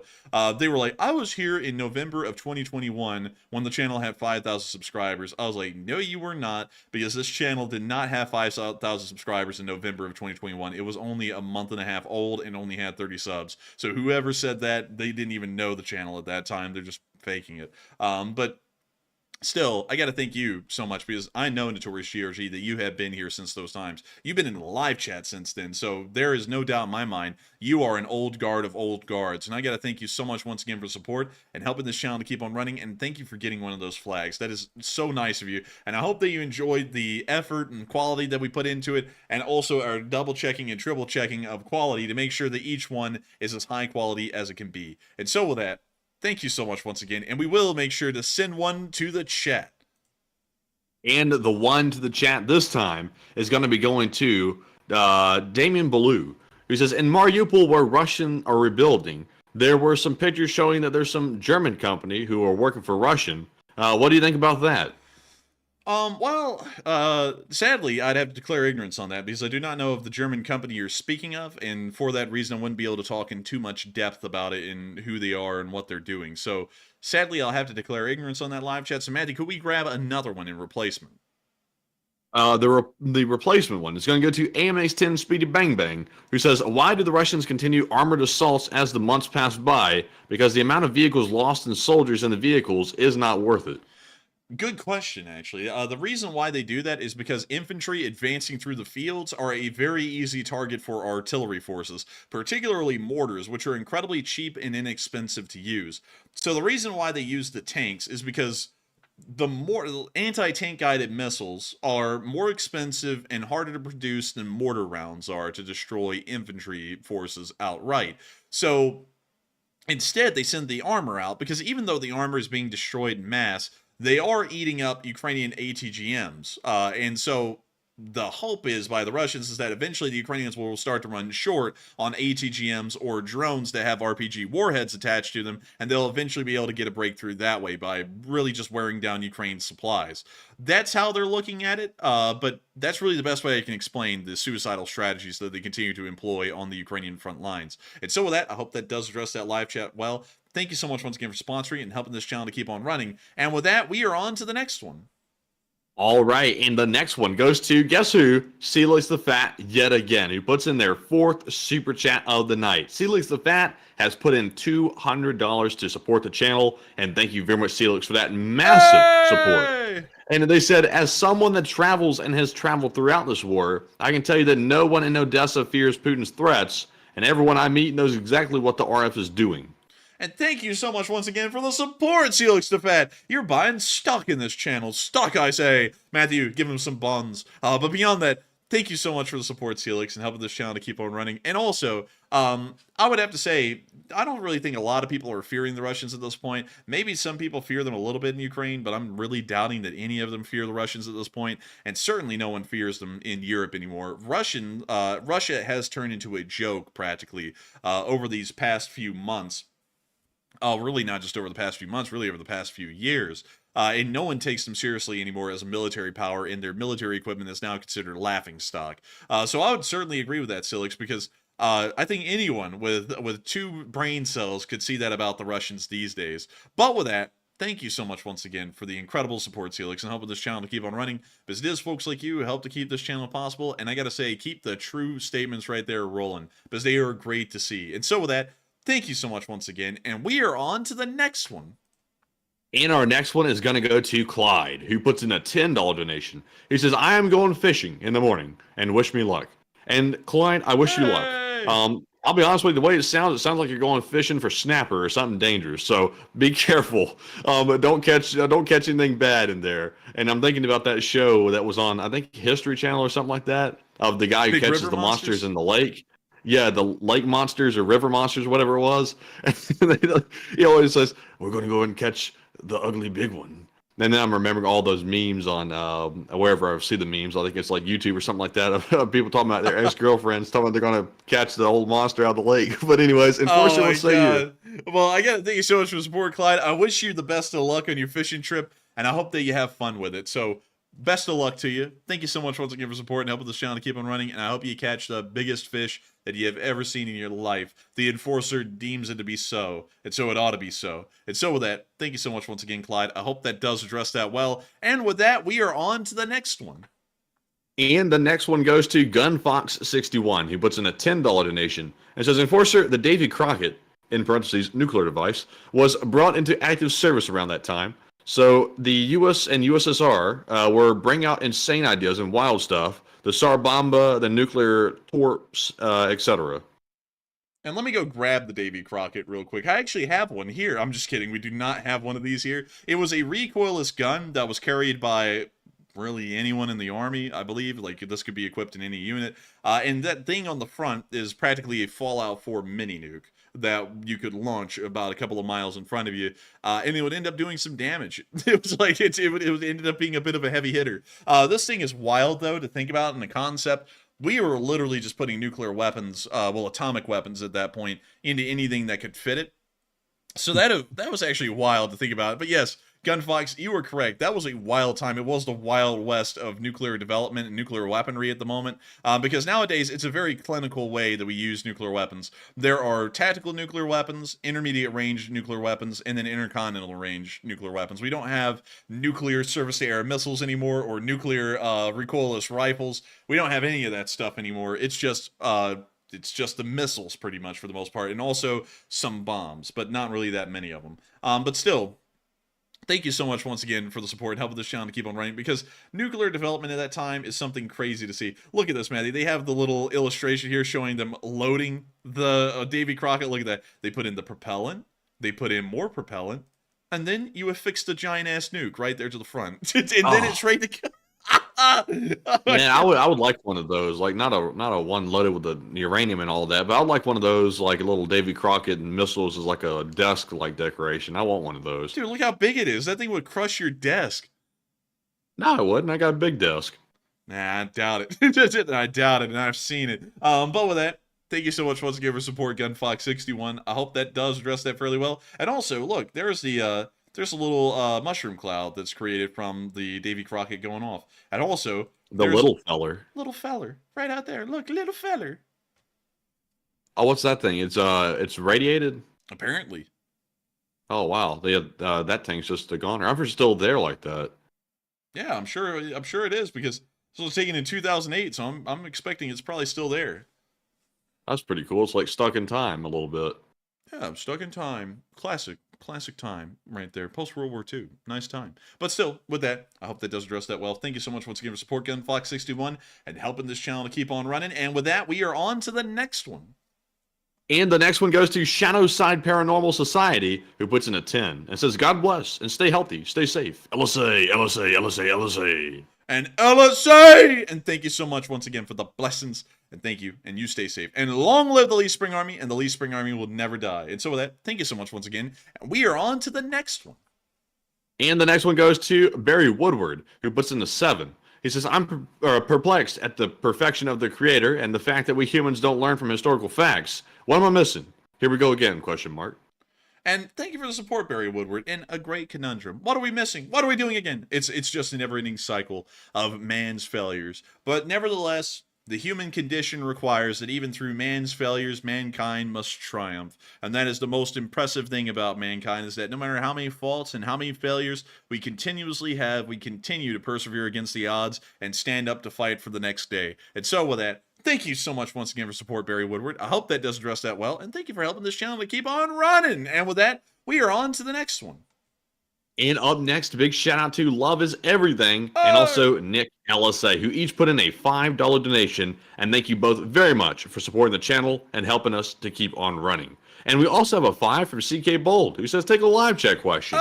And we shall, CK Bold. Thank you very much for that support as well. And this live chat question, and we're starting to get dwindling on them, is going to go to Guamson Cruz once again, who says, what do you guys think will kick this war off for NATO? A Russian preemptive strike or a NATO Desert Stormer strike?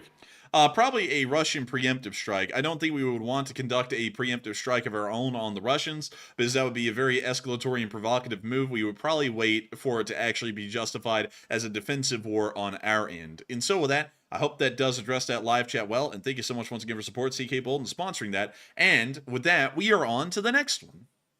And up next, we have a question from the Uncovered Cube, who puts in a 5 and says, happy WrestleMania weekend and LSA, and take one from the live chat. And thank you so much for the support, Uncovered Cube, and happy WrestleMania weekend to you, and long live the Lee Spring Army, and let's get that live chat. And the live chat question this time is going to go to Judy, who says, I think that if Putin feels that he's in a corner, that he will use nukes. And what are your thoughts on that? If he was in a corner, for example, if NATO forces were rapidly advancing in Russia, nuclear weapons would inevitably be used. So I'd have to certainly agree with that idea. If he is backed into a corner, nuclear weapons will roll out. That's why I believe that a large land war in Europe will most likely only last several weeks or several months before the Russians start to heavily be defeated. And by then, we're probably going to give them a very, very light peace agreement. It's going to really require them to do nothing, just to stop the war and everything go back to the way it was beforehand. That's probably what we would want to try and instill. But with that, I hope that does address that live chat well. Thank you so much once again for sponsoring that. And with that, we are on to the next one. And also, I see that Ryan Clark, he had to come back. He said, I couldn't help it. And it's like an addiction almost. It's like an addiction. And I'll tell you what, it's like withdrawal symptoms when you leave the stream and you become addicted to the stream. Oh, man. Ask the hot dog man about that. He knows, like but not from the stream withdrawals. I'm going to make another hit piece on them. Oh, man. It's coming. At this point, it's like the hit pieces are just like it's like a series at this point. It's not even like a one-off movie or something. It's like hit piece or like a series, like a Star Trek or something like that at this point. And they also suck. Like, can we make a better episode of the hit piece, please? Wait, hang on, Matthew. 1 second. Dude, every time that guy goes, oh man, I'm gonna make another hit piece on them. This is the music that plays. This is dude. This is literally like everyone at this point, even on that guy's channel, when he says, "I'm making another hit piece," this is what plays.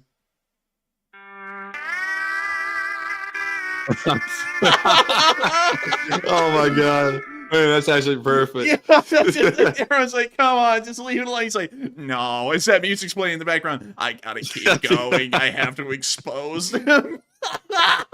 Let me sum up the average hit piece. Oh man, grifter, lying, fake thumbnail. Man, it's the same Fake thing every news. time, man. It's like a broken record. I'm like, oh my god, is this kid really going through the same crap again? It's like, my god. And then he keeps bringing up they don't know what they're talking about. It's like, well, you do, bud. It's like, oh my god. It's like, come on. It's like, The high school. It's like I'm actually graduated from college. And he didn't. He didn't. He didn't. And yet, and I learned a stark revelation yesterday that he apparently went to college at one point. He didn't make it through. So hell if I know. I didn't even know he had been to college a day in his life, but apparently he went for a few or something like that, but it didn't last too long. And then scored 32 on the ASVAB and became a truck driver. Where'd you hear that? Oh no, I'm just taking a guess at that. Oh. I'm just taking a pot shot. I'm sure it's close. It was probably a 7, and then he signed his name on the ASVAB, and then it went up to a minimum score of 32. But with that, I hope that does address that fairly well. Looks like everyone got a laugh out of that, and you know, and some people out there are always like, oh, well, you know, what, you know, leave him alone. We've left him alone enough at this point. At this point, you know, I'm fine with that being a running butt of jokes on this channel until the end of time. Even if the guy quits YouTube, I can promise you this: the one thing that will still exist a Hot Dog Man are the Hot Dog Man jokes on this channel. That will never die at this point. We've like I will tell you, we have tried to end that for so many times. Like, we actually, like, I told Matthew one time, I was like, we're going to just stop making Hot Dog Man jokes and see if Hot Dog Man just eventually gives up. Nope. A month later, he makes a hit piece on us again, and then makes another one a week after that. So we're like, you know what? Or we're not going to stop no matter what. Even if the guy isn't making a hit piece on us, we're just going to keep making Hot Dog Man jokes, because they get under the guy's skin a lot more than he's getting under ours. Like, we get a laugh out of it at this point. It was a good deal. I had to work in the hot dog stand. It was a deal I couldn't refuse. No. Oh my god! It's like, man, don't go there. Don't go there. Don't say that. It's like, no, listen now.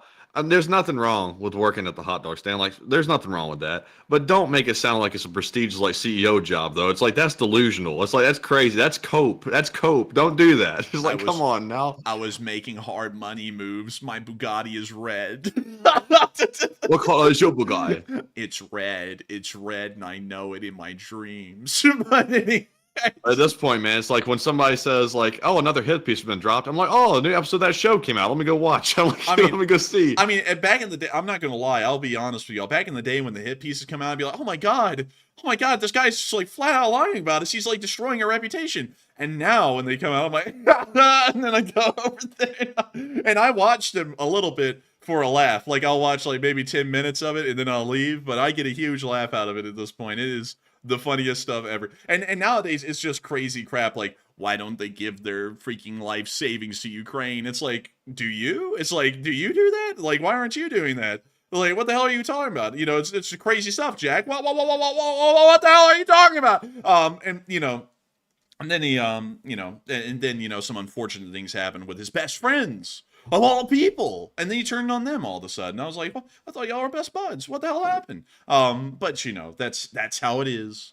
That's how it is. It's not a pissing contest, but that's how it is. But anyways, with that, I hope that I already got into a pissing contest with that dude that talks about pissing contests. Wait a minute. Do you see what Mad Jack F said? What? No way. Let's see. No way. That's, no, I'm calling cap. I'm calling cap on that. No way. There is no way. There is no way that is true. I want to believe. What base was it? I want to. What base was it? Tell us in the chat what base it was, because I know what base it was. The one he was at. Tell me which one it was, and we can verify this information. I got to tell you, if that is actually legitimate. If that is legitimate, I'm going to end up busting out laughing off air because we're going to get the answer off air probably. Oh my Lord. But anyways, I got it. We got to move on. I'm trying to sit here, like, get my thoughts back together. I'm trying to compose myself. We got to move on because we still have, a whole lot of live chat, well, super chats actually to cover before we even get to the live chats. And I think we're almost out of live chats anyways, because so many people are sponsoring the live chats. But still, Yeah. with that, we are on to the next one, and I know who it is. And yes, and the next one goes to Celix the Fat yet again, who puts in their 5th super chat. Excuse me. They put in their 5th super chat of stream, and someone's going off in the live chat, by the way, about the hot dog man going berserk. But Celix the Fat put in that 50, and thank you very much, Celix, seriously, for that support. They said a nerve-rendering cycle of a man's failure. Best way to put it. And thank you so much once again for the support, Celix the Fat. And also, it is a never-ending cycle of man's failure, but at the same time, man triumphs. There is there is a lot of pride to be had in looking and watching throughout history. Humanity fails so many times throughout the world at everything, and then still continuing to somehow persevere and end up winning in the end. I mean, we're not here just because we failed endlessly for thousands of years. We're here because we failed over and over and over and still had the strength to get up and finally run across the finish line somehow, some way. That is something impressive right there. It shows that humanity is really a fighter, and you got to respect the whole of mankind really for that, because that is crazy when you really think about the kind of perseverance that an entire species has to have for thousands of years to be able to do something like that. But still, thank you so much once again for support, Celix. I hope that does address that well. And with that, we are on to the next one. All right, and our next one is going to go to Walter Tolfson, who puts in a $50 donation. And appreciate the support, Walter. He says, Enforcer. West Point class of 1982 here. Hey. Former field artillery officer, he says. 155 millimeter howitzer SP. An Army aviator. He says, I love your show, especially with the well-thought analysis. And what the hell is going on with those negative nutters, McGregor and Ritter? And Walter, he just leaving me out completely. He said, Enforcer, he says, screw that, Matt. He says, chop liver. But go ahead, Enforcer, what you say? But still, thank you so much for the support and helping this channel to keep on running. It is folks like you, Walter, who help this channel to be possible for us to give well-thought analysis. And I got to thank you for saying that. That's incredibly kind of you. And also, what a rap sheet right there. West Point class of 82. That is really something right there. West Point. Let me go up there to West Point. And it's right up here, right at the river. Right there. There it is. I almost landed right on dead on the nail. There's West Point right there. Really cool to know that you are a West Point graduate. There's not that many in the world. Really cool. And also, I also have to say, really cool that you were in the artillery, a lot like I would have wanted to be if I could have gone into the Army. And also really cool to hear you were an Army aviator as well, flying those choppers around. And also, my thoughts on McGregor and Ritter. Ritter is, if I'm remembering correctly, Matthew, Ritter is the one who has had some unsavory relations with the children. Yeah, I'm always hesitant to say stuff like that because I don't know it all for like 100% certain, but there's some sketchy stuff with that fella. And I'll have to go back and look before I made a statement on it, but it's definitely a sketchy individual. Yeah, from what I've heard, that guy is a incredibly sketchy individual, and also the other guy, from what I can tell, is a sellout. Really just says whatever he's paid to say. So that's why I don't really put a lot of stock into him, and I don't really care much about their statements. And on top of that, one thing I have learned is that just because someone was in the military doesn't mean they know how the military works. Those people ought to full and well know, considering they were part of the U.S. military, that the U.S. military is able to take on any military in the world and win. It will be able to do that, especially in a conventional war. It's crazy to see folks like them go around and push a lie where they can't.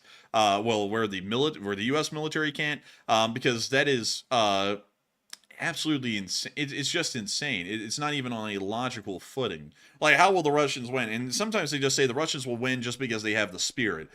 Spirit doesn't account for everything. I mean, you have to have some good tech. I mean, you can be in some high spirits and still get splattered by a Ginsu blade bomb, from 20,000 feet. It doesn't matter whether you're high spirited or not. You're dead. And I don't know why they say stupid stuff like that. I don't believe in those people at all. It's pretty much charlatan kind of business that they do, and they don't really put a lot of stuff in logic or fact, like founded logic or fact. So, you know, that is what it is, at least in my opinion. And I hardly ever bring them up on this channel. They're in the same category as Patrick Lancaster to me. May as well be worthless to even waste breath on them, at least in my opinion. But with that, I hope that does address that well. Thank you so much for being a very distinguished veteran here in this channel. And thank you once again for serving this great republic and helping defend democracy and liberty around the globe. And with that, we are on to the next one. And thank you once again for the support.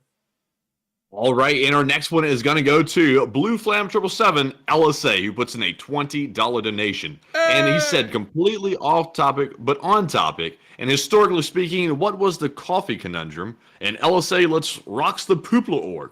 That or sucks. Question to the chat. And I thank you so much for the support, Blue Flam 777 LSA, and helping this channel to keep on running. If you were talking about the coffee conundrum of World War II in the Pacific, I'll try and explain that as briefly as I can, because we're actually starting to run very short on time, and we haven't even gotten to the live chat segment yet, and we're hardly out of the super chat segment either.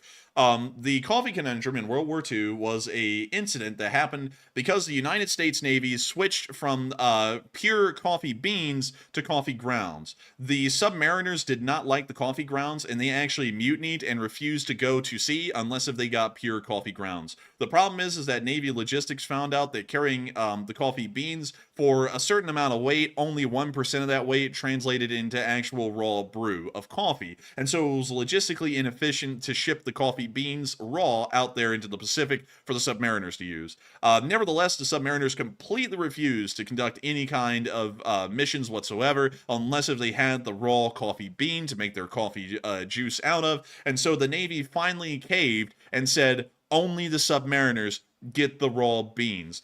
Everyone else in the Navy is getting the grounds, and that's final. And so that's the coffee conundrum in a nutshell. And so throughout World War II, the submariners were the ones who were juiced up on the good coffee because they actually got the raw coffee beans, and their coffee was of a far higher quality. And so with that, I hope that does address that fairly well, and thank you so much once again for the support and helping this channel to keep on rolling, because folks like you help to make this channel possible. And so with that, thank you so much once again. I hope that does address that fairly well. And with that, we are on to the next one. All right, and the next one goes to Margaret Hemsley, the channel legend, who puts in a $15 donation and says, from the forgetful Woolgather, I spent some time in Darwin, a town with 300 people, and still had a swimming pool and an airport, and home of the biggest field days in Western Australia. And that is really cool. And I got to thank you so much for the support and sharing that with us. I wish, let's see, I spent time in Darwin. You know, we're going to go look at it. We were low on time, but I'm still going to go look at it. So here's Darwin right here. Where's the airport? Let's see. So that's not that far from Perth. What does it look like out here? I can't even find the airport, but what does it look like in this town? This is as outback as it gets. Like, this is what I imagine, like, the outback to look like. This is at least what it looks like in the movies. So that is incredible. That is really cool to know that you had a swimming pool and everything here. We actually didn't have we did not have a swimming pool growing up at all. Like, at all. No swimming pools were seen. So still, thank you so much once again for support and sharing that with us, Margaret Hemsley. And thank you for helping this channel to keep on running. And with that, we are on to the next one. All right, and the next one goes to Catherine F., who puts in a $5 donation and says, do we get college credit for rabbit holes, LOL? Yes, you do. You get college credit for the rabbit holes. And so with that, thank you so much once again. I hope that does address that well. And with that, we are on to the next one. All right, and the next one goes to Philip Fix's LSA, who puts in a 5. It says, Hood Review, Sharon Court, Ovidio, Florida. Got into a fight over a cheeseburger wrapper there once. Like a good hood that's surrounded by gentrification. And where is this again? Sharon Court, Ovidio, O-V-I-E-D-O, Florida. Sharon with 2 R's? 1. Okay, Sharon Court. And what's the rest of it? O-V-I-E-D-O, Florida. Okay, so I think we found it. Here we go. Right here. I guess this is it. This cul-de-sac. Oh. this actually looks kind of normal. I'm not gonna lie. Like, it's like I was like, is this a hood? Is this really a hood? I don't know.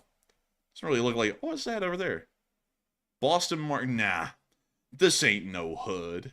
They got a Boston Market across the street. This is a nice place. But still, thank you for the support and sharing this with us. I'm glad that we were able to look at a small hood in the middle of Vido, Florida. But thank you once again for the support and helping this channel to keep on running, because it is folks like you who help to make this thing possible.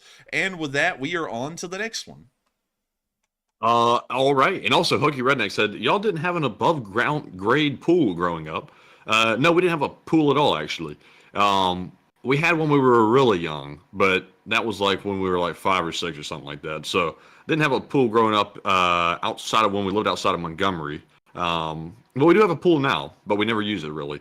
Because to be honest with you, pools are just a ton of maintenance, and you really never hardly use the things from what my experience is. Yeah. It's a money pit, and it takes a lot of work to clean it. So really, it's more of a hassle. But anyways, moving on to our next one here. We have one from John Garner. He throws in a 5 and says, LSA all the way. And LSA all the way, baby! And thank you so much once again for the support and helping this channel to keep on running. And with that, we are on to the next one. And the next one goes to John Raimondi, who puts in a 5 and says, is it true that Putin the pig has 3 fake body doubles? Thank you, boys. Thank you, boys. Love LSA peeps. Thank you so much for the support, and thank you for helping it to keep running. And yes, he does have body doubles. We have confirmed that on this channel before. And so with that, thank you so much once again, and we are on to the next one.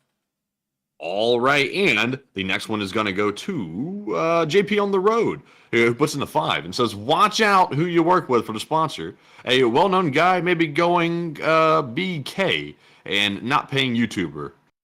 And thank you for the support and helping this channel to keep on running. And don't you worry, we are careful about the sponsors we pick. We're very selective. There are many sponsors who want to work with us. It's an honor to be able to work with us. It really is. Just like, I'm not saying that to sound like a narcissist. It's just that we are very selective about who we would want as a sponsor.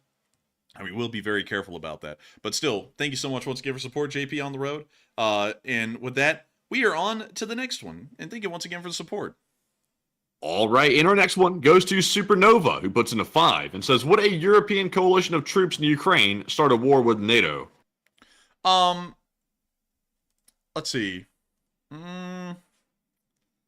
I thank you so much for the support and helping this channel to keep on running. Could you reread that one again, Matthew?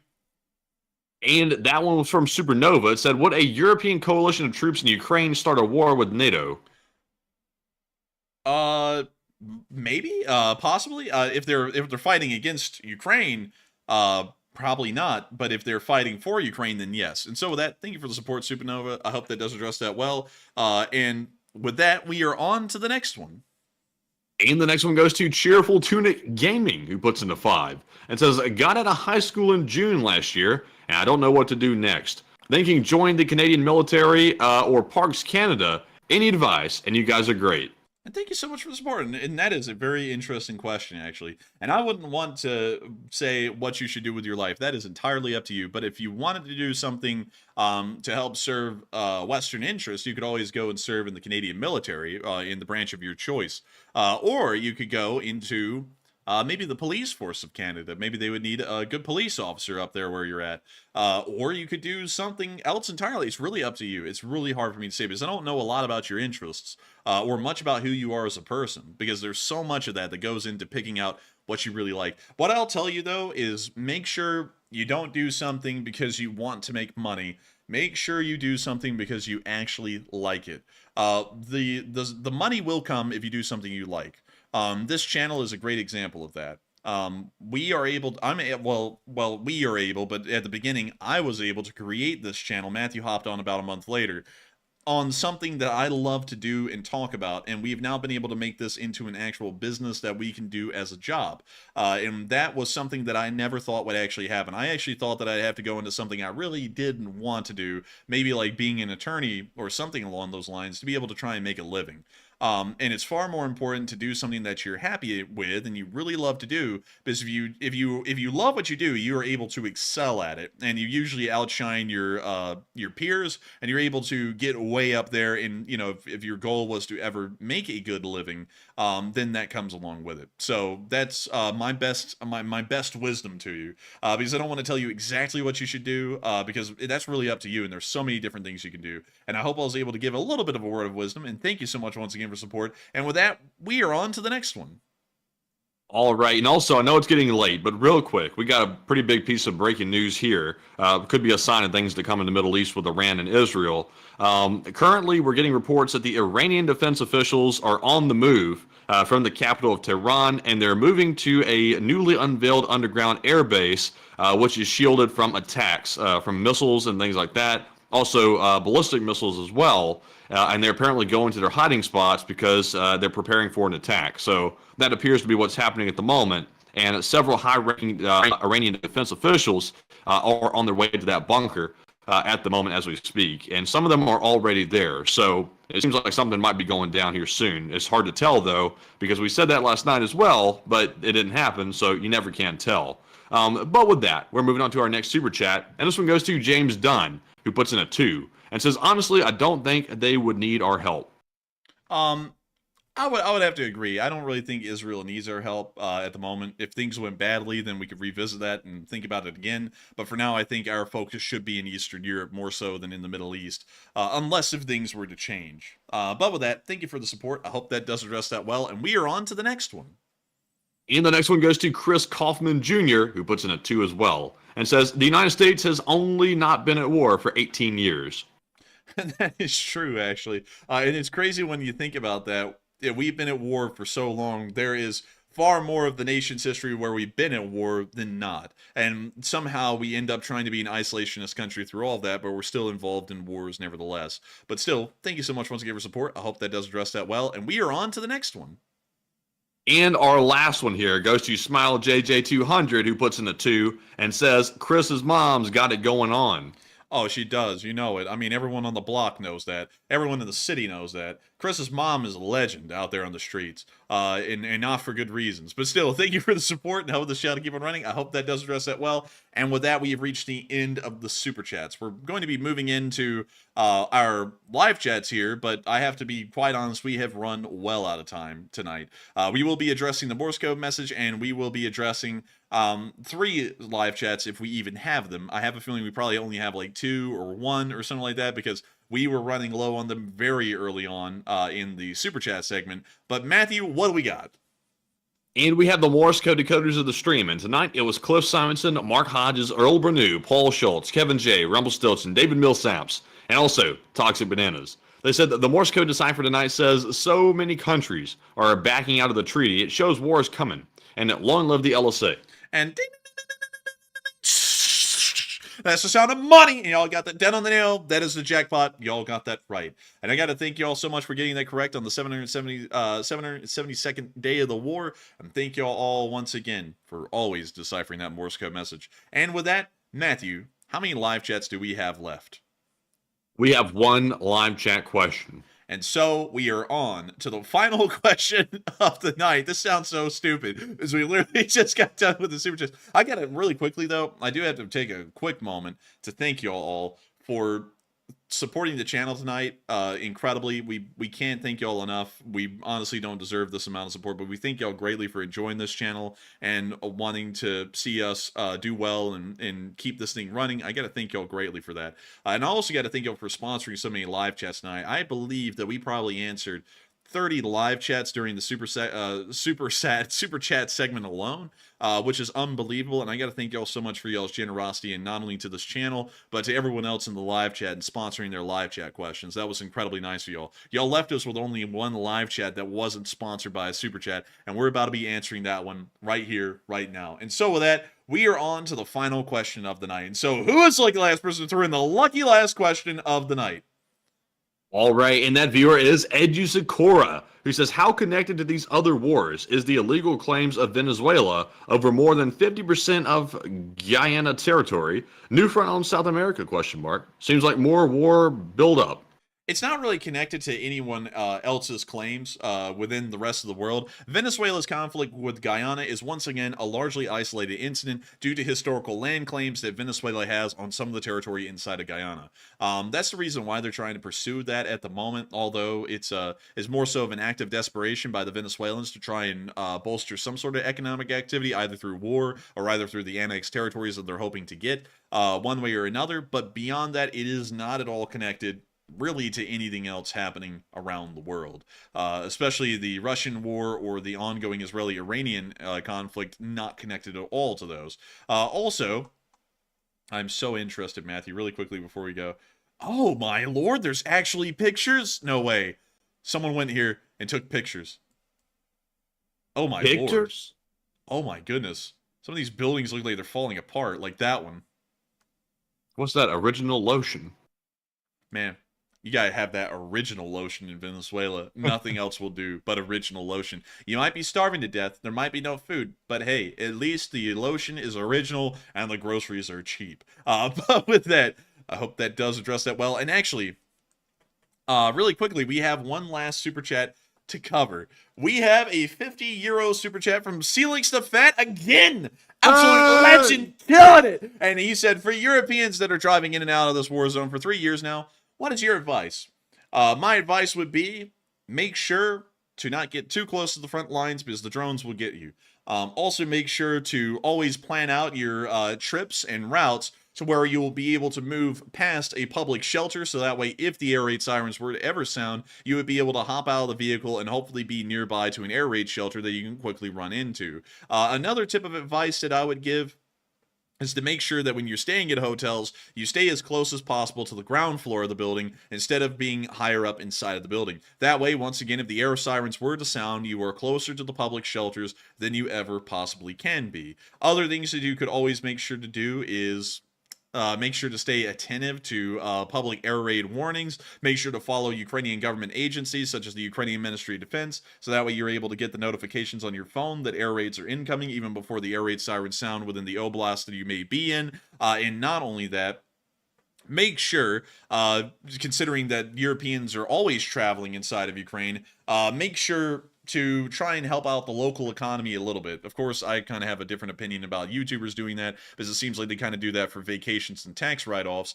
But for Europeans who have business there and are doing stuff inside of Ukraine, make sure to go eat at a local restaurant or something along those lines, usually a touristic venue, because those venues are practically without business for the past 2 years, and any bit of economic support that they're able to get helps them to remain afloat.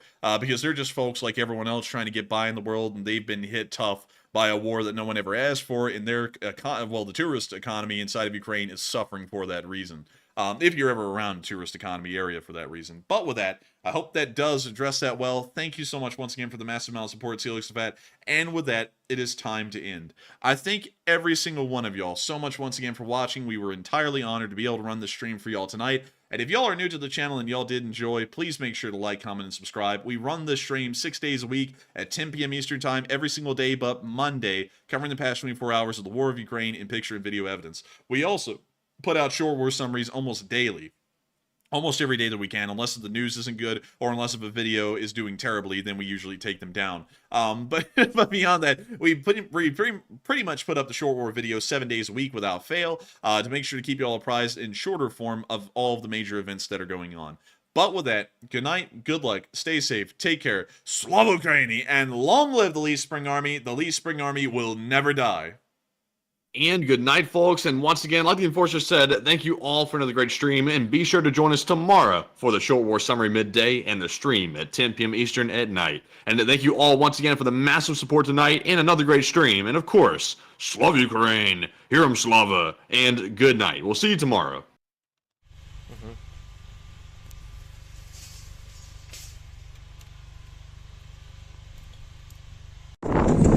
Yes. The Lee Spring Army sends its regards.